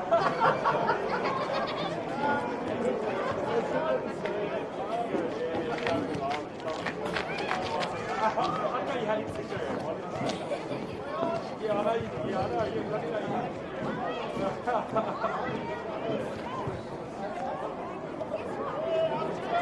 you.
Welcome back to the Riverside Stadium, where the temperature is getting colder and colder, but the football is great, and the Monaro Panthers will be very, very happy. They're leading 2-0, goals from Sam Smith and Nikos Kalfas doing the damage in the first half. I'm Russ Gibbs, your commentator. Joining me in the commentary position here for the second half, as he was in the first half, Steve Forshall. Steve, much to do for Tuggeranong United. Is there a way back for them? Well, it looks like Mitch has made a change, and he's hoping that the change in personnel might help. And I think Mohamed Pohaja has come on to play through the middle, which gives them a little bit more pace and probably means Turek drops into a midfield role.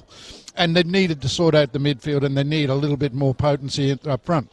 So if they can score next, they can make a game of it. On the first half form, it looks like a mountainous task, but you never know with football, do you? It's good effort. His name, Hamed Pojohishka, from the former Tigers player. I'm just seeing who he's come on for. Does it look like it was perhaps Turek's dropped back to midfield? It's difficult to see who he's come on for at the moment. Steve, keep an eye out, see if you can check that out. The Panthers lineup: Alferink, Rosbach, Jenkins, Kachenko, Daramy, Neo, Kishta, Gulevsky, Ronaldo, and the goal scorers Smith and Kalfas, the front two. Here's Regan Walsh. It's a second change, and two changes, in fact, it looks like, for Tuggeranong, does it? And Marco Guy has come on at left back as well. And Daniel Roberts has gone. And is it Andrew Slavic as well, I think, Steve? Yeah, well, there you go, all changed. And that's all three subs used, because Mikevsky went off early in the first half. So he's rolled the dice with the hope that he can get back into the game. And we've said all along this evening that this game's an important confidence builder for both sides. And at the moment, Monaro in the box seat. Well, real reshuffle to the Tuggeranong lineup. Gaia comes in at left back. Kitty, Walsh and Highmore stay in there. Midfield now looks like Lindsted's in there as well, with Vienkum and Pujahishka, Coggin and Ihegi, the other three. Here is Pujahishka. Neo gets across. So all three changes made by Tuggeranong. Mitch Stevens' gutsy call at half-time. He can't have been pleased with what he saw in the first half. Daramy slices that one, but he's helped out by Kishta. Here's a Heggie. We caught up with Graham Plath at half-time from White Eagles, and they had an entertaining draw today, he tells us, with Queanbeyan City, 2-2. Yeah, 5 wins and a draw, so he's very happy with the way things are going over there at the White Eagles. And Graham, lovely boy, lovely man, and I wish him all the success with his coaching at White Eagles. Hope he does really well. Said 5 wins and a draw, but he's drawn with Queanbeyan City, so his head's on the block. Crisis indeed. Here's Gulevsky. Might be a crisis for Tuggeranong if they can't find a way back into this one. Kalfas runs into Turek, who's playing from a lot deeper in the second half. Neo's pass, and it's an awful long advantage that Adam Powers played there. Probably was a foul. It was, yeah. Yeah, it was definitely a free kick, but it looked like the advantage had gone and passed. But John Turek does add a little bit of muscle and a bit of steel in the midfield, and they lacked that in the first half. Good run from Gillespie. Here's Resbarken. Smith. Flag stays down. Tried to force his way past Walsh, and Tuggeranong on the back foot at the start of the second half. We were talking in the first half about Monaro being 3-0 up against Tuggeranong last year, of course, at Gugong. It wasn't only a couple of weeks ago, of course, that they were 2-0 up here against Canberra FC, and could have been 4 or 5 up in the first half there as well. And we all saw what happened in the second half there, Steve. So Jimmy Canaridis will probably be making his boys aware of that if they weren't already at the back of their minds.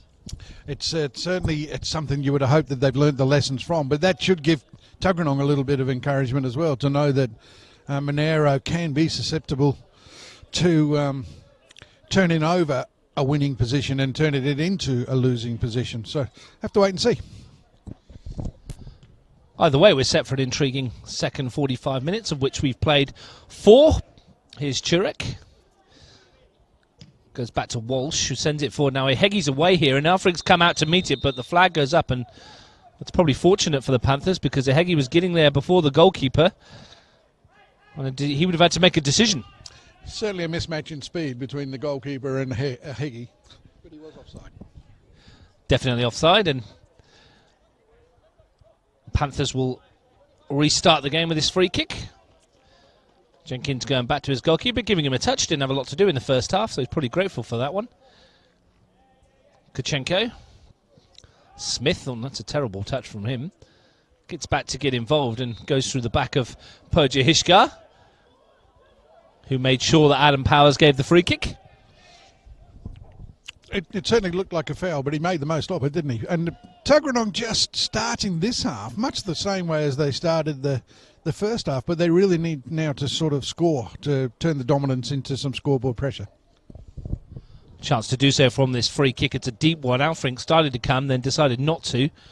And the header in the end was from Chirek, and it didn't trouble anyone at the back for the Panthers. 2-0 up here. A couple of results that have come through. We mentioned earlier Canberra FC 3, Rhiners 0, Ryan Keir and a couple from Daniel Barrett. It's finished at Melrose, where Woden Western have been hammered 5-0 by Gungahlin United. A night to remember for Riley Angelo Santi with 4 goals for the Gunners. Jeremy Habter-Merriam adding the other. Big result for the Gunners, and great for Angelo Santi to score 4 times. Riley played for me in the under-18s at Belconnen a couple of seasons ago, and he always showed a lot of potential, certainly as a goal scorer. Very left-footed, but a big, fit guy. And, you know, that's the sort of confidence that he'll need to sort of kick on and make himself a permanent fixture in the Gungahlin first 11. I think the irony of that, of what you're saying, is very left-footed. If my memory serves me right, and I saw 3 of the goals, is that 3 of them were from his right foot, I think. So it's even better for him. Proper strikers finishes as well. Helped his team to a win. Here's Kalfas looking to do the same for the Panthers. Golevsky, huge amount of space on this near side for Ronaldo. He's been forced a bit wide. Still get the opportunity, though, to lift it into the penalty area where Smith arrived. And Wiseman comes to punch. It's not a good one either.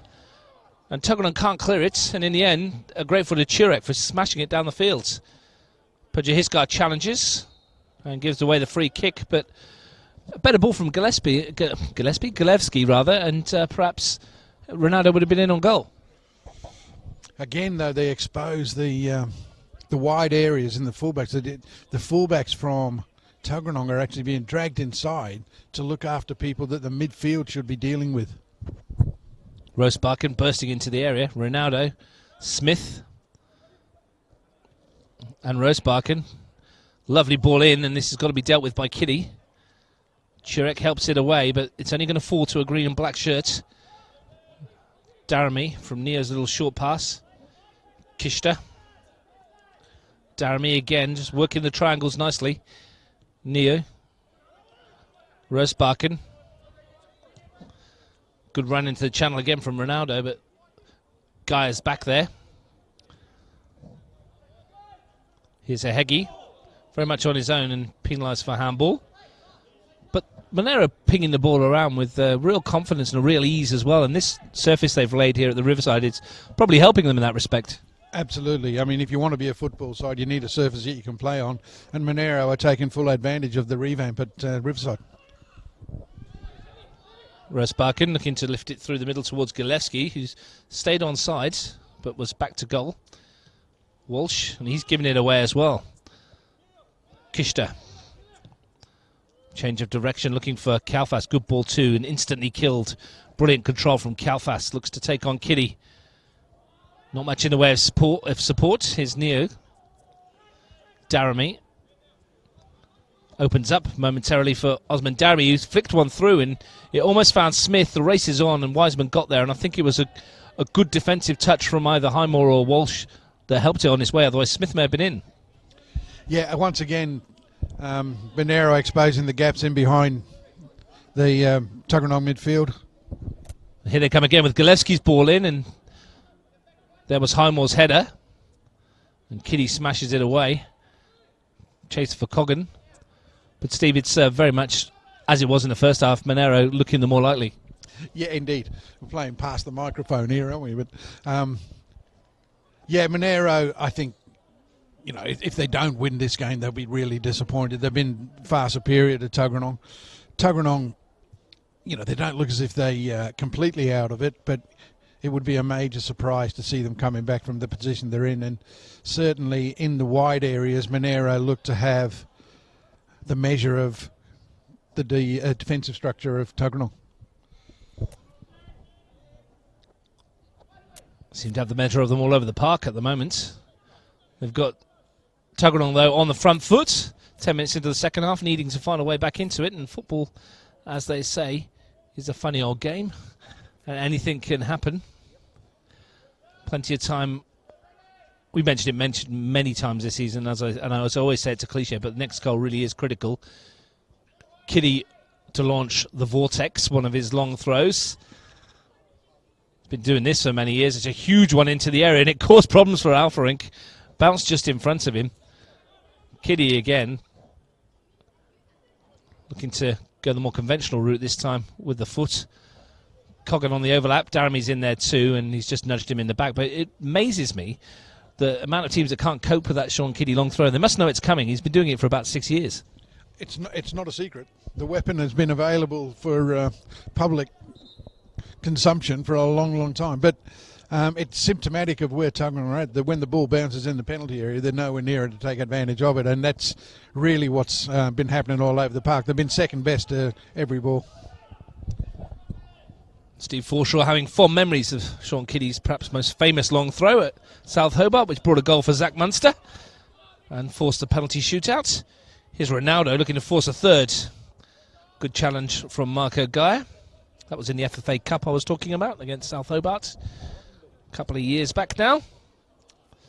Tuggeranong 180 minutes away from the round of 32 again. They play Tigers FC in the semi-final. The winner of that will meet ANU or Canberra FC in the FA Cup qualifying final. Doubles as the Federation Cup in Canberra.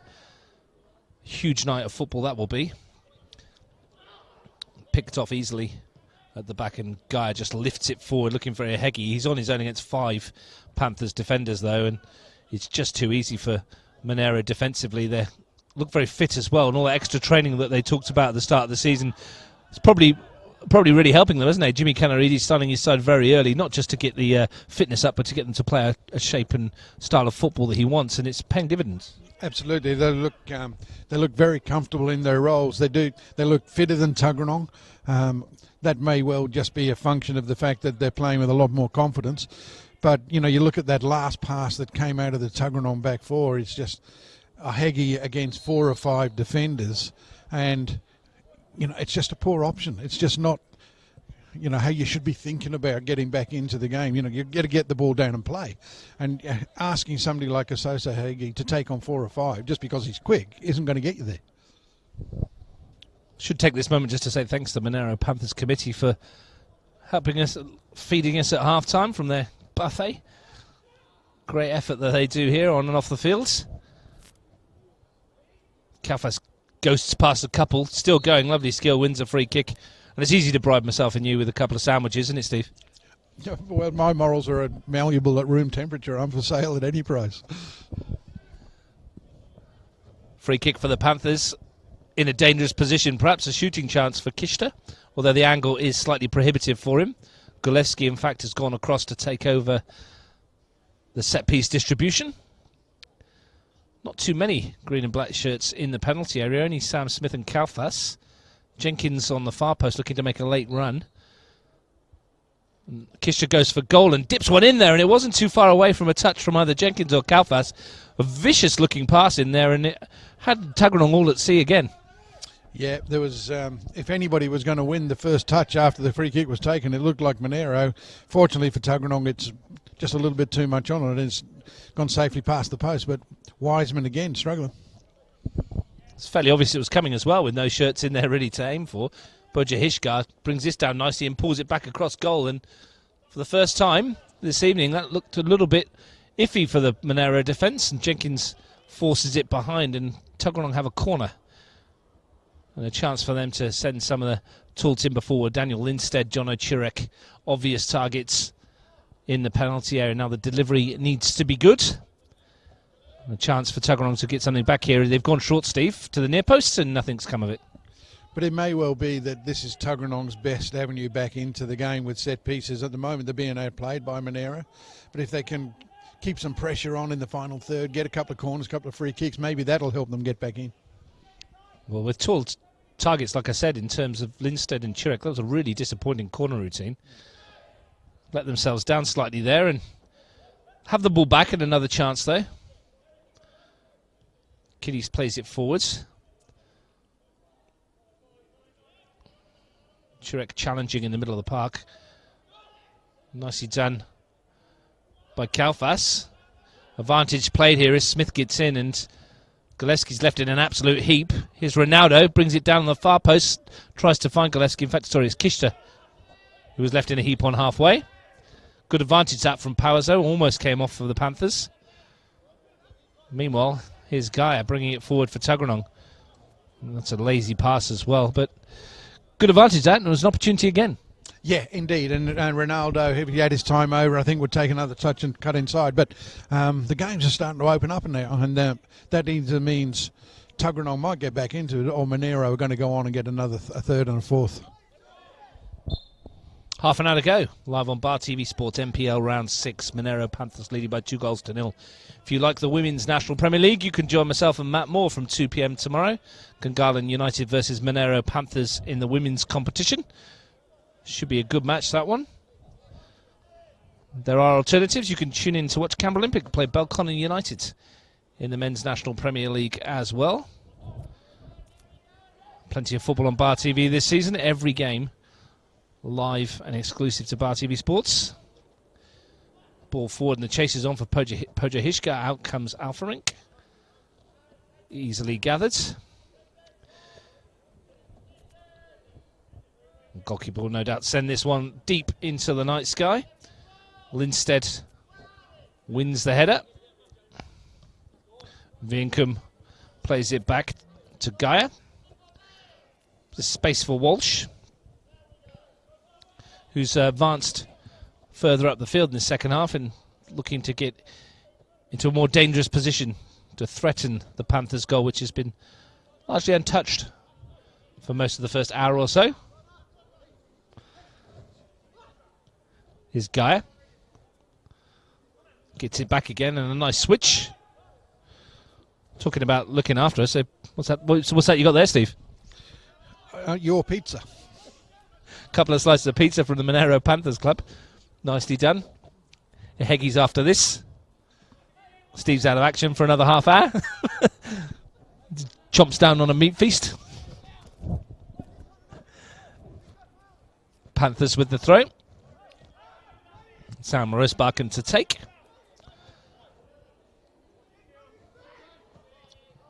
Picked off by Vinkum, who read that from a mile away. Now off he goes, runs straight into the traffic. Neo sends it forward. Nice, strong, firm header from Lindstedt. But United can't get hold of it in the vital final third. Here's Lindstedt, who's dropped into a more familiar defensive position in the second half. Wiseman. And Stevens has shuffled his pack here, Stephen. He's pushing people into different positions. I'll come back to that point in just a second. Here's Gillespie. Shooting chance perhaps from long range. Tries to force it wide, and a chance for Smith, who opened the scoring, to deliver something into the air. A good ball as well. Might come on the far post for Kalfas. Does come for Gillespie. He goes down under a challenge, and Adam Powers had a decision to make and waved it away. Kishta. And he turns it over to Kitty. It's end-to-end at the moment. Kitty wants to put a Heggie through, and it's not a good ball. Daramy. Neo. Now Rosbakken. Smith. Lovely touch around the corner. Rosbakken stretches his legs. And in goes Ronaldo, and the flag goes up offside. But Steve, end-to-end, and the Panthers looking great. Yeah, the game's really opened up. The spaces in midfield now are there for both teams to exploit.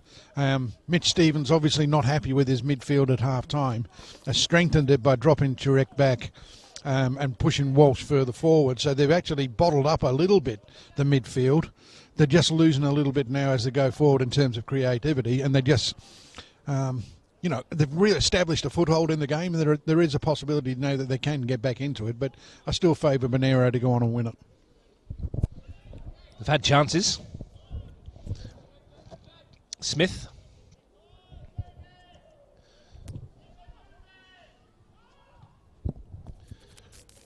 Ball out wide, Kalfas, and Kitty slid in to win the ball. Now Heggie wants this early, and that's overhit again, and they've left him too isolated, Stephen. Too often that long ball forward has not found anybody.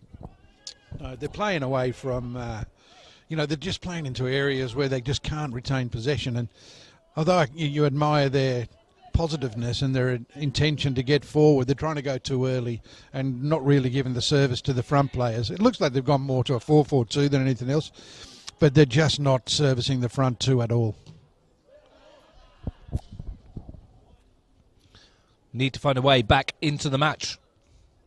Coming up to halfway through the second half, and they haven't looked likely at the moment. Gaia was there, Vienkum, Walsh, Pojahishka tried to roll his man. He's looked lively since he's come on though, the youngster. He's done okay, yeah. He's done okay. He's working hard, and his run and his movement off the ball is quite good.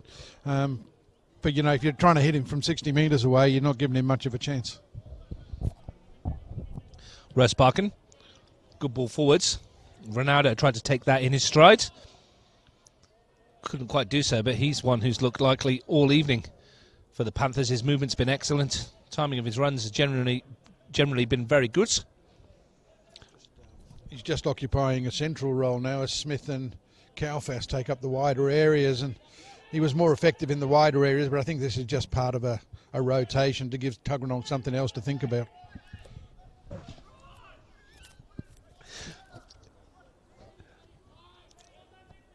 Well, Mitch Stevens hasn't got any more cards to play. Played them all early. One of them forced. When Daniel Lindstedt had to come on for Mukevski. But then Marco Gaia and Hamed Pojahishka came on at half-time and sent a little bit of frustration in the Tuggeranong ranks at the moment. Well, I mean, they will be frustrated with their own performance because they haven't done as well as they would have wanted to be. And that is frustrating, isn't it? But the bottom line is the only way out of this is to get out of it together. They got into some trouble as a unit, and they've got to get out of it as a unit. Whinging at each other or complaining about people not doing the right things isn't going to help. Rosparkin lamps that up towards the Tuggeranong goal. Almost touch. Walsh. Kitty. Now Wiseman, who really couldn't do anything about either goal, to be fair. His distribution wasn't great there. Just giving the ball back to the Panthers, who were in no real rush to get on with this. Don't look like they're going to capitulate like they did against Canberra FC, although maybe we are speaking too soon. Not a great touch by Vienkum, and Lindstedt gets there, though. A punchy pass into the feet of Gaia, and he's bundled off it by Rosparkin. And it's just not coming together for Tuggeranong United tonight. Whereas the Panthers looking lively. Neo's ball in, and there's the curse of the commentator. You got to expect it, don't you? No, it's not been Tuggeranong's night. There's no doubt about it. The endeavour's there. They're trying the best, but in terms of quality, they've just let things go. Great tackle that from Highmore on Kalfas, who was in his stride, and good battle out there as well by Kishta, and he's won it back, and he's still going, and he's done exceptionally well to win a corner there. Yep, reward for perseverance. Well done to the Monaro, the whole side. They're pressing really high. They're doing really well. This just goes to show at what stage of the game we're at, Steve. Halfway through the second half, and only Sam Smith in the penalty area for this corner. Fair to say they're not rushing or pushing for a third, are they, at the moment? No. Maybe they're just settling for the 2-0. I mean, it would be a shame because they deserve more. We'll see what they get from this corner. They've got Smith, as I said, the only target in there, and it's going to find Smith on the far post near enough, but it was knocked away. You're getting a feast there, Steve. Doing well. I'll come to this venue again. certainly looking after us. Dropping some pizza here and a couple of beverages. And that's come off the back of Marco Guy. I think some of those beverages they've dropped off might have to wait until the final whistle there, Steve. Yours might. Going to get a change, I believe, for the Panthers. Can't see who's coming on at the moment. Can't see who's going off either. There doesn't seem to be any sort of indication. Looks like Nikos Kalfas is making a stroll over to that far side. We'll see who he's going to be replaced.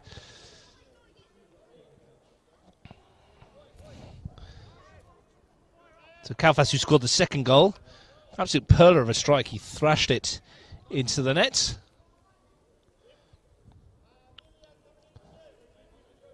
And in general, Steve, Kalfas had a reasonable match, didn't he? Played well. I thought he started a little slow, but once he'd worked his way into the game, he was one of the better players on the park and thoroughly deserved his goal. So Ed McCarthy's come on to replace Kalfas and he'll probably stay in a light-for-light position out wide. Ihegi goes down under the challenge and there's going to be a card here. And David Jenkins goes into the referee's notebook, the second Panther to do so. Free kick in a dangerous position for Tuggeranong, and as Steve mentioned moments ago, set pieces might be the way back into it for them, and this is in a perfect position for Regan Walsh to whip it into a dangerous area right on the angle of the penalty area. And the midfielder is lining this one up. It's looking dangerous. Got a wicked right foot delivery. Couldn't quite get that one out. Walsh with the free kick. What can he do? Swings it in. It's bouncing goalwards and a real chance for Ihegi. And he's turned it over the crossbar. And that might be Tuggeranong's best route back into the game. Just gone towards the river. That was a golden opportunity, wasn't it? I mean, it looked harder to miss than score. Any decent contact and the ball had to go in. But a great free kick, and it's like we were saying earlier on, probably Tuggeranong's best route back into the game.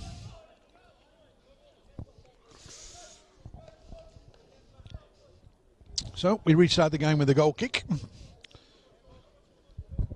What I did want to ask you, Steve, is psychologically for Tuggeranong, if they did lose tonight, which is looking like they might do, does this impact their cup run at all, or is it something they'll look at and go, well, it's a one-off situation and it's a different competition, it's a chance to maybe start again in that?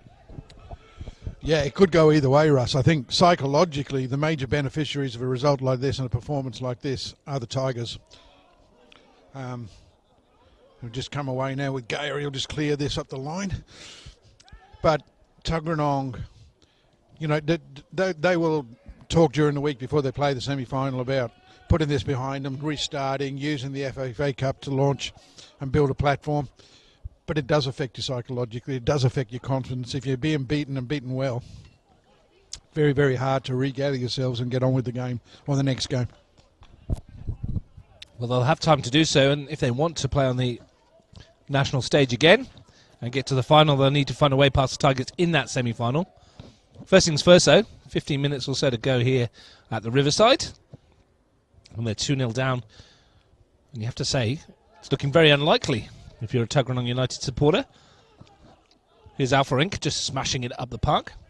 The one thing that they will take some confidence from is that they've actually restricted the amount of chances that Monaro have been able to make. Now, whether that's Monaro just taking the foot off the pedal a little bit because it's been so comfortable, or whether it's the changes that Stevens made, certainly in strengthening his midfield, only Tuggeranong will know. But at the end of the day, the first half performance has been very costly for them tonight. Has been noticeable that the Panthers haven't thrown as many men forwards when they've been attacking in the second half, but they don't need to. They're 2-0 up. Lovely turn that from Neo. Chance here. Got past his marker way too easily then. A chance for Smith to return the favour. Here's Neo in on goal. Great save, Wiseman. Brilliant move from the Panthers once again, though, and only Wiseman's brilliance stops Neo adding the third. Yeah, wonderful move. Nice combinations between Smith and Neo. And Neo tried to put it into the near post, which is probably the right option. Good goalkeeping and makes a good save, but they're still in the attack with the corner. Lovely 1-2 between Neo and Smith. to get Neo in. Danger not over for Tuggeranong United. The delivery is deep towards the header, and it comes down. Real opportunity for 3, and it's crashed in by Josh Gillespie. Talk about giving the goalkeeper no chance. He's lined that one up and fizzed it past the goalkeeper into the top corner. A thunderbolt from Gillespie. Panthers, you'd think, home and host. Yeah, there's no coming back from that. I mean, that is a wonderful finish. But once again, statuesque defending. I mean, when the ball goes deep, it's a free header. When it comes back in, there is nobody reacting quickly enough from the Tuggeranong point of view. But take nothing away from the finish. That is a class finish and a really, really important goal from the Monaro Panthers. Well, Smith, I think it was, who won the header, and it bounced down, and it needed finishing. And boy, Gillespie gave it some power, and Tuggeranong are looking like a beleaguered side at the moment.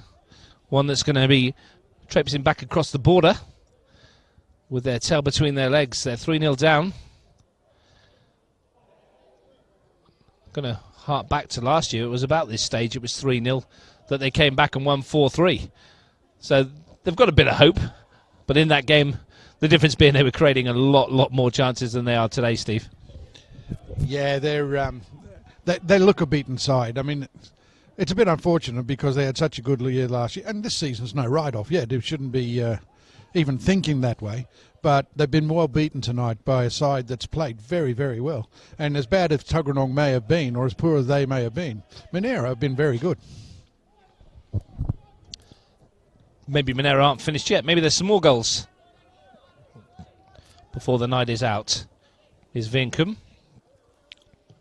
Going to slide it through, but it's just too easy as Gillespie finds Smith. Gets it back again, and touch from McCarthy. Kishta. Football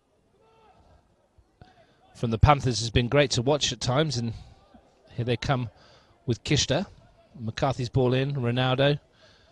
Doesn't come off that time, but it's good to see the 1-2 touch passes that they're trying to do here, Stephen. If they carry on like this, they're going to cause some teams some troubles.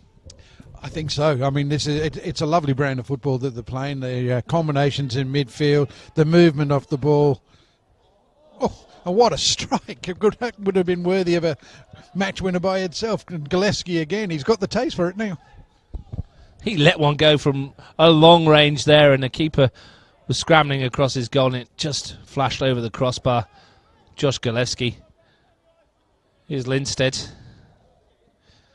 Vinkum, he's lost the ball again, and Smith jumps out of a couple of challenges. Gillespie, who, as you said, has got the bit between the teeth. 2 last week, 1 this week. Great ball from Kishta. Here's a real chance for another one from Adam. Neo takes it down, finishes with some style. What a pass from Kishta. Great control from Neo. The finish is brilliant. The Panthers are on fire. It's 4-0. It's 4, and I don't think this is finished. I think you were quite correct in your assumption that there might be more goals. I mean, that's just a wonderful touch and really clever ball through from Kishta. Great first touch, great, even better second touch. 4-0 and a beaten team, and this could actually blow out and become quite embarrassing. One of the goals of the season, you think, in terms of its creation and its execution. And the Panthers are flying. Still 15 minutes plus to go. They might be making another change. It might be the end for Mickey Ronaldo, who's run very well today. He's put in a lot of hard work. Didn't get a goal, but created the first one. Got the second one, didn't he? Oh, yeah, he did. Yeah, sorry. No, he's played really well. Really well. He's caused all sorts of problems down the right and the left for the fullbacks. His movement has been terrific. His pace has been really useful for him. And to be fair, he's been one of the better performers in what has been a good all-round performance.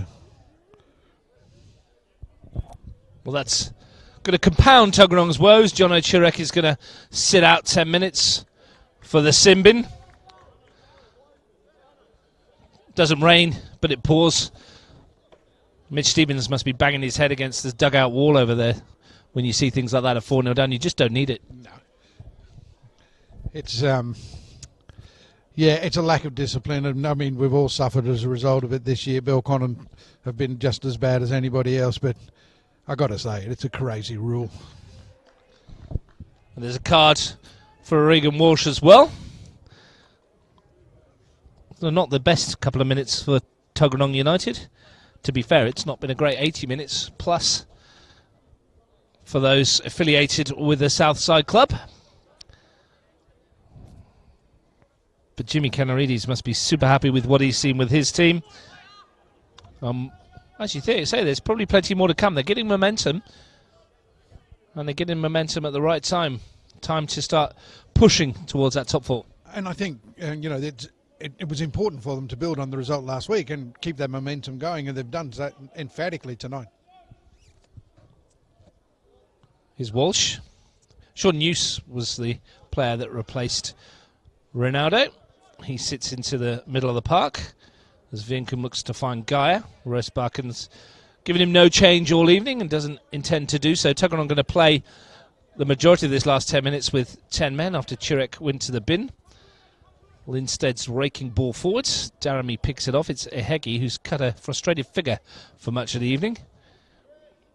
But to Kitty, looks to lift it into the penalty area, but that pretty much sums up Tuggeranong's evening when their skipper is delivering quality like that. Or lack thereof. Yeah, they're, they need to bounce back. So the next 10 minutes isn't going to make that much difference to the rest of the season, but certainly by the time they get back on the park, they want to be able to look back on this game and say, even in the last 10 minutes, we gave more than we had in the past, and they've got to use it now to try and build a foundation to go forward. Taking nothing away from the Monaro Panthers, of course, who have been clinical and excellent to watch. One of the best performances we've seen, I hazard a guess, this season for myself. It's a good ball in towards the area. Daramy heads it clear. Hasn't been many performances or many teams that have put in a performance over 90 minutes of this quality. Good football, good creation of chances and good execution when they've needed it. No, I think most teams will look back on the early part of the season in rounds 1 to 5 and say there's been moments when we've been good and moments where we could be better. But Monaro have been excellent in possession. They've worked hard when they haven't had it. The shape's been good. Their organisation's been terrific. Jimmy Canarides will be delighted with this performance. And rightly so. Very proud of what he's seen. He's been overseas. Got back just before kick-off last week. So whatever he's been saying to them last week and this week's brought 7 goals in 2 matches. And a result which will put the Panthers on 9 points on +2, just behind Canberra FC. And just behind Canberra Olympic as well, who will have a game in hand. So right back in it. And with the run of fixtures they've got coming up as well. They have a bye next week, but then they play Belconnen United. Chance to make inroads into the top 4 again. And then 2 games against the bottom 2, Worden Western and Riverina, which they will expect to win playing like this. So in 2 or 3 weeks' time, Steve, depending on how they go against your Belconnen, I won't ask you how that's going to happen because that's unfair to put you in that spot. But, if they play in the bottom 2, they'll expect to get 6 points playing like this. And if they get, let's say, a point or 3 against Belconnen, they're right in the mix, aren't they? Absolutely. I mean, it'll have turned around what we said was an indifferent start and made it a really good one, a really good first half of the season. But the one thing that Jimmy won't have them doing is getting ahead in themselves. They'll just be looking towards next week or the next game. You were saying they've got the week off next week. So the next game, they'll get organised, get ready to play that, and they won't be looking any further in advance of that. When they come to play the bottom 2 teams, they'll just take it a game at a time and try and get those 6 points. And I'm sure you'll be showing your boys this video if they haven't seen it ahead of the Belconnen game in a couple of weeks. Corner for Tuggeranong, swung into the area, bounced past everybody. And that's the beauty of Bar TV Sports, is you can watch these videos back and isolate incidents and pick out what teams are doing. Makes it a challenge for coaches to come up with something new, but great for the sport and great for the promotion of the game. And I'm sure the Panthers players, officials and supporters will be replaying this one over and over. I'll be happy to as well. And I'm sure there's more to come from this young side. Here's Kishta, who's settled in superbly since he's come back. And he's tried something from distance. And just for a minute, it had Jacob Wiseman worried. That would have been the icing on the cake, wouldn't it? That falls into the category of overly ambitious. But he saw him well off his line. He's had a dig, and at 4-0 up, you can get away with that. Well, if that had come off, I think we'd have all packed up and gone home. It was a great effort. There's no pizza left, Steve. Like I say, the Panthers club looking after everybody here in the media box. If only they could sort the temperature up, we'll all be happy. Making another change to give young Ben Bassasilk, I think, coming on now. Another player with huge potential, and he'll be looking to sort of come in and try and establish a foothold in the starting 11. Had a chat with him before kickoff. He said he hasn't trained much this week, which is why he's on the bench, and that's as it should be. These are amateur players, of course, and don't always get to train all the time. They've got work and school and things like that get in the way. Life sometimes gets in the way of their football, but he's got a chance now for the last 6 or 7 minutes. Comes on for Adam Neo, who would be happy with his goal, and quite rightly so. Cracking finish. Killed it brilliantly. And what a pass from Kishta. Talking of passes, that's reasonable from Lindstad. Skips off the surface, though. Daramy. Have they had enough, Monaro, or do they think they can get more? Here's Kishta. Looks to bring Bassasilk into play, but just skipped away from the substitutes. Verinkham looks to go early. Up the line, Steve, and bring you in just a second as Bassasilk and Gillespie exchange passes, and we'll just wait for one moment as the break is on for McCarthy. Falls for Bassasilk once again. Good challenge from Kiddy. And Lindstead should bring this away for Tuggeranong United. Very hard to maintain a level of intensity at 4-0 up with only a few minutes to go. But Monaro have conducted themselves brilliantly tonight, and they will take a lot of confidence out of this, and they will come into the next run of games thinking that, you know, we maintain this level of performance and we're going to be knocking on the door of semi-finals at least. I think they'll be a little bit disappointed that they didn't start like this earlier in the season. They lost their FA Cup third qualifying round tie to Tigers 1-0 in a game in which they didn't create an awful lot of chances. Remember Nikos Kalfas having a brilliant opportunity to equalise in that game that win begging, and you'd have to think that if they played like this back on that night, they might still be in the pointy end of that competition as well. Yeah, but that might be the blessing in disguise, Russ, that they've gone out of the cup and they've been able to concentrate on the league, and they're now reaping those rewards. Smith looks to bring his runners into play. McCarthy striding forward, looking to find Gillespie, but perhaps rushed the pass a little. Rosebarken's there. Here's a Heggie. Now here's a chance for Tuggeranong to finish with a flourish. A guy goes in, and that's a great challenge from Sam Rosebarken. Committed himself early, not only won the ball, but played it off of Gar as well. Some people see that as a penalty, you know. Well, I think they must have got a touch onto it to kick it into Gar, and there was no real questions asked from Tuggeranong. But we saw a brief glimpse just there of what Isese Heggie can do with turning his pace in, you know, in that 9 position, which I was talking about in the first half. But you know, you need to get him onto the ball more often and find him in dangerous positions. Absolutely, and that's just not happened. We just haven't seen enough of it tonight. You know, perhaps he's just suffered as a result of being away overseas. He's not familiar with the new playing squad. As Noose goes through and almost got in on goal, and Verinkham denied him with a sliding tackle, and Tuggeranong can bring it away. You can finish your point, Steve. And, you know, I'm sure that he'll get better, and they'll get better at playing with him as the season goes on. But tonight, it hasn't happened, and there's been too much of this. We started off pre-season well. Cesar Heggie's got a lot of goals. Mitch Stevens was convinced he was going to have a great year this year, but it's not quite kicked on for him just yet. It may well do. We're in the early stages still, of course, only at round 6. He's been in Japan for 3 or 4 weeks, and I think that, you know, he's showing the effects of that. Plenty more to come, you'd think, from Heggie. And if Tuggeranong are to kickstart their season, he's going to be one of their main contributors. As tonight, though, it's pretty much all about Monaro Panthers, and they've done it without Dean Tomeski, who's been a real part of this as a more experienced player, and he's been happy, I think, just to watch the young boys running around. Here is Heggie in behind. Chance for Tuggeranong to go get a consolation, and that is just what Isose Heggie brings to the team. Brilliant finish. Tucks it past Alfrink, the first chance he's seen of goal all night, and he's pulled Tuggeranong back into it, but way too late.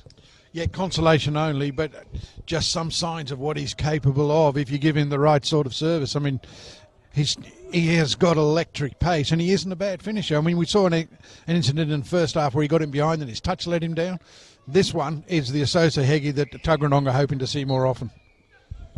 Just opened his body up and calmly slotted it past Alfrink, and if that had happened half an hour ago, we might have a football match. As it is, it's happened with 90 seconds left of time added on, and that'll make Monaro a little bit cross that they haven't got their clean sheets. And you've got a situation where going down to 10 men in the temporary dismissal, and they've actually scored. It slipped my mind for a moment. They've actually played quite well with 10 players. I mean, as perhaps Monaro have taken their foot off the gas somewhat. Kishta, nice turn. Gillespie just rolls his man and finds McCarthy. Might take on Kitty here, and Kitty just came rumbling across to make the tackle. And looks to win the throw. Has to go into midfield, and that's nicely done by Sean Kitty, and a chance for Chirek, for Tuggeranong to spread the ball forward. It was Chirek who's rejoined us after his 10 minutes in the naughty bin. Sat on the naughty chair. Yeah. Take all his toys off him, his Lego. That's it. He's had enough. Learned his lesson. Here's Coggan. Picked off by Zarami. Easily intercepted by the fullback, and he's done that plenty of times this evening. Bit of space for Smith. Yeah, well, I think it's Kishta who's gone down again. Maybe he's got a bit of cramp. Yeah, oh yeah, it is. It looks like cramp. Yeah, I thought there might have been an incident off the ball, but no. Tuggeranong, what would they do? They've got to go back to the drawing board and start again. They'll be really disappointed with their effort tonight. But like I was saying a few minutes ago, that the last 10 minutes can be used to actually build for whatever you're going to do in the future, and they've managed to get that goal. Only a consolation tonight, but it's something that they can build on. They know now Ahegi is capable of scoring goals. They know that if they use him properly, they're going to get some rewards out of it. If they can improve certain aspects of the game, they can still be a force to reckon with as the season progresses. Just not tonight, although they are finishing strongly. And saying that, they've turned it over. Here goes Daramy, off on his own. Half a Tuggeranong in front of him. Couldn't get past them all, and that's a better run forward from Coggan. And now here's Ahegi through the middle again here. Isosa Ahegi, and that's well defended by David Jenkins, just eased him off the ball. But once again, Ahegi through the middle, and another half chance for Tuggeranong. And Panthers perhaps have just slowed down a little. No doubt. They're definitely taken the foot off the pedal. And, you know, he's made 3 changes, and that interrupts the flow of what's going on for him. But, you know, they're 4-1 up. At the end of the day, the game's over. Getting a card here, and who's that for? Someone on the bench, I think. Is it? Oh, it's for Kishta, I think, who's gone off the field without asking the match officials, I believe. So he goes in the book. He got some cramp, and I think he wandered over to the sideline to get a little bit of treatment, and left the field without the referee's permission, and has copped a yellow card for it. With 30 seconds to go of injury time. Well, it's, I guess, by the letter of the law, it's spot on. You can't really argue with it. Anyway, so Kishta gets himself a fairly needless booking. Lindstedt lofts one towards Ahegi, who tried to bring it down, but coming over his shoulder, it's probably one of the most difficult balls to control. Although we saw Adam Neo do it with aplomb. We did indeed. Yeah, it was a lovely goal, wasn't it? Good ball, good touch, good finish. I would say it was the goal of the night, but we've had some crackers, really. I mean, think back to the first one, which was well created, and Ronaldo's ball across, turned in by Smith. Then we had an absolute thunderbolt from Nikos Kalfas, which flashed in, and then we saw Gillespie perhaps go better with his finish, and then, of course, the fourth goal as well from Neo. Some 4 absolute belters from the Panthers, and perhaps they're going to get a 5th before we finish. McCarthy lining one up from range and fizzing one goalwards, and it's too easy though for Wiseman, but 4 great goals to watch. Yeah, and plenty of other chances as well that they might have scored others. But yeah, they'll be delighted with their all-round performance. There is no doubt that in terms of the finishing, they've been right on top of the game, and they've deserved the 4-1 win. It's been a comprehensive victory for the Monaro Panthers. They've done what they set out to do, Steve, which was to get the 3 points, which puts them back into contention at the table. And they've done it playing a style of football and a brand of football that if you're a Monaro Panthers fan, you'd be looking at this and going, well, this is fantastic. Young football team that are playing the right way, and we expect plenty more of them before the end of the season. Yeah, absolutely. They've set themselves a standard now that if they can keep improving at the rate that they have since the start of the season, that they're going to be very much in contention when the semi-finals come around. They've played well tonight. They've scored 4 great goals. They've totally outplayed Tuggeranong. From a Tuggeranong point of view, they'll be disappointed with their performance. The result blew out because of the fact that Monaro played well rather than Tuggeranong weren't competitive. But at the end of the day, the best teams won, and we look forward to seeing them play again. Thanks for your company, Steve. As always, 2 goals in the first half from Sam Smith and Nikos Kalfas had the Panthers purring, and in the second half it got even better. Josh Galewski made it 3, Adam Neo made it 4. Consolation from Isoso Hegi for Tuggeranong, and that's all it was, because it was the Panthers who showed their teeth throughout the game. Comfortable winners in the end at the Riverside Stadium with the final score of Monaro Panthers 4, Tuggeranong United 1.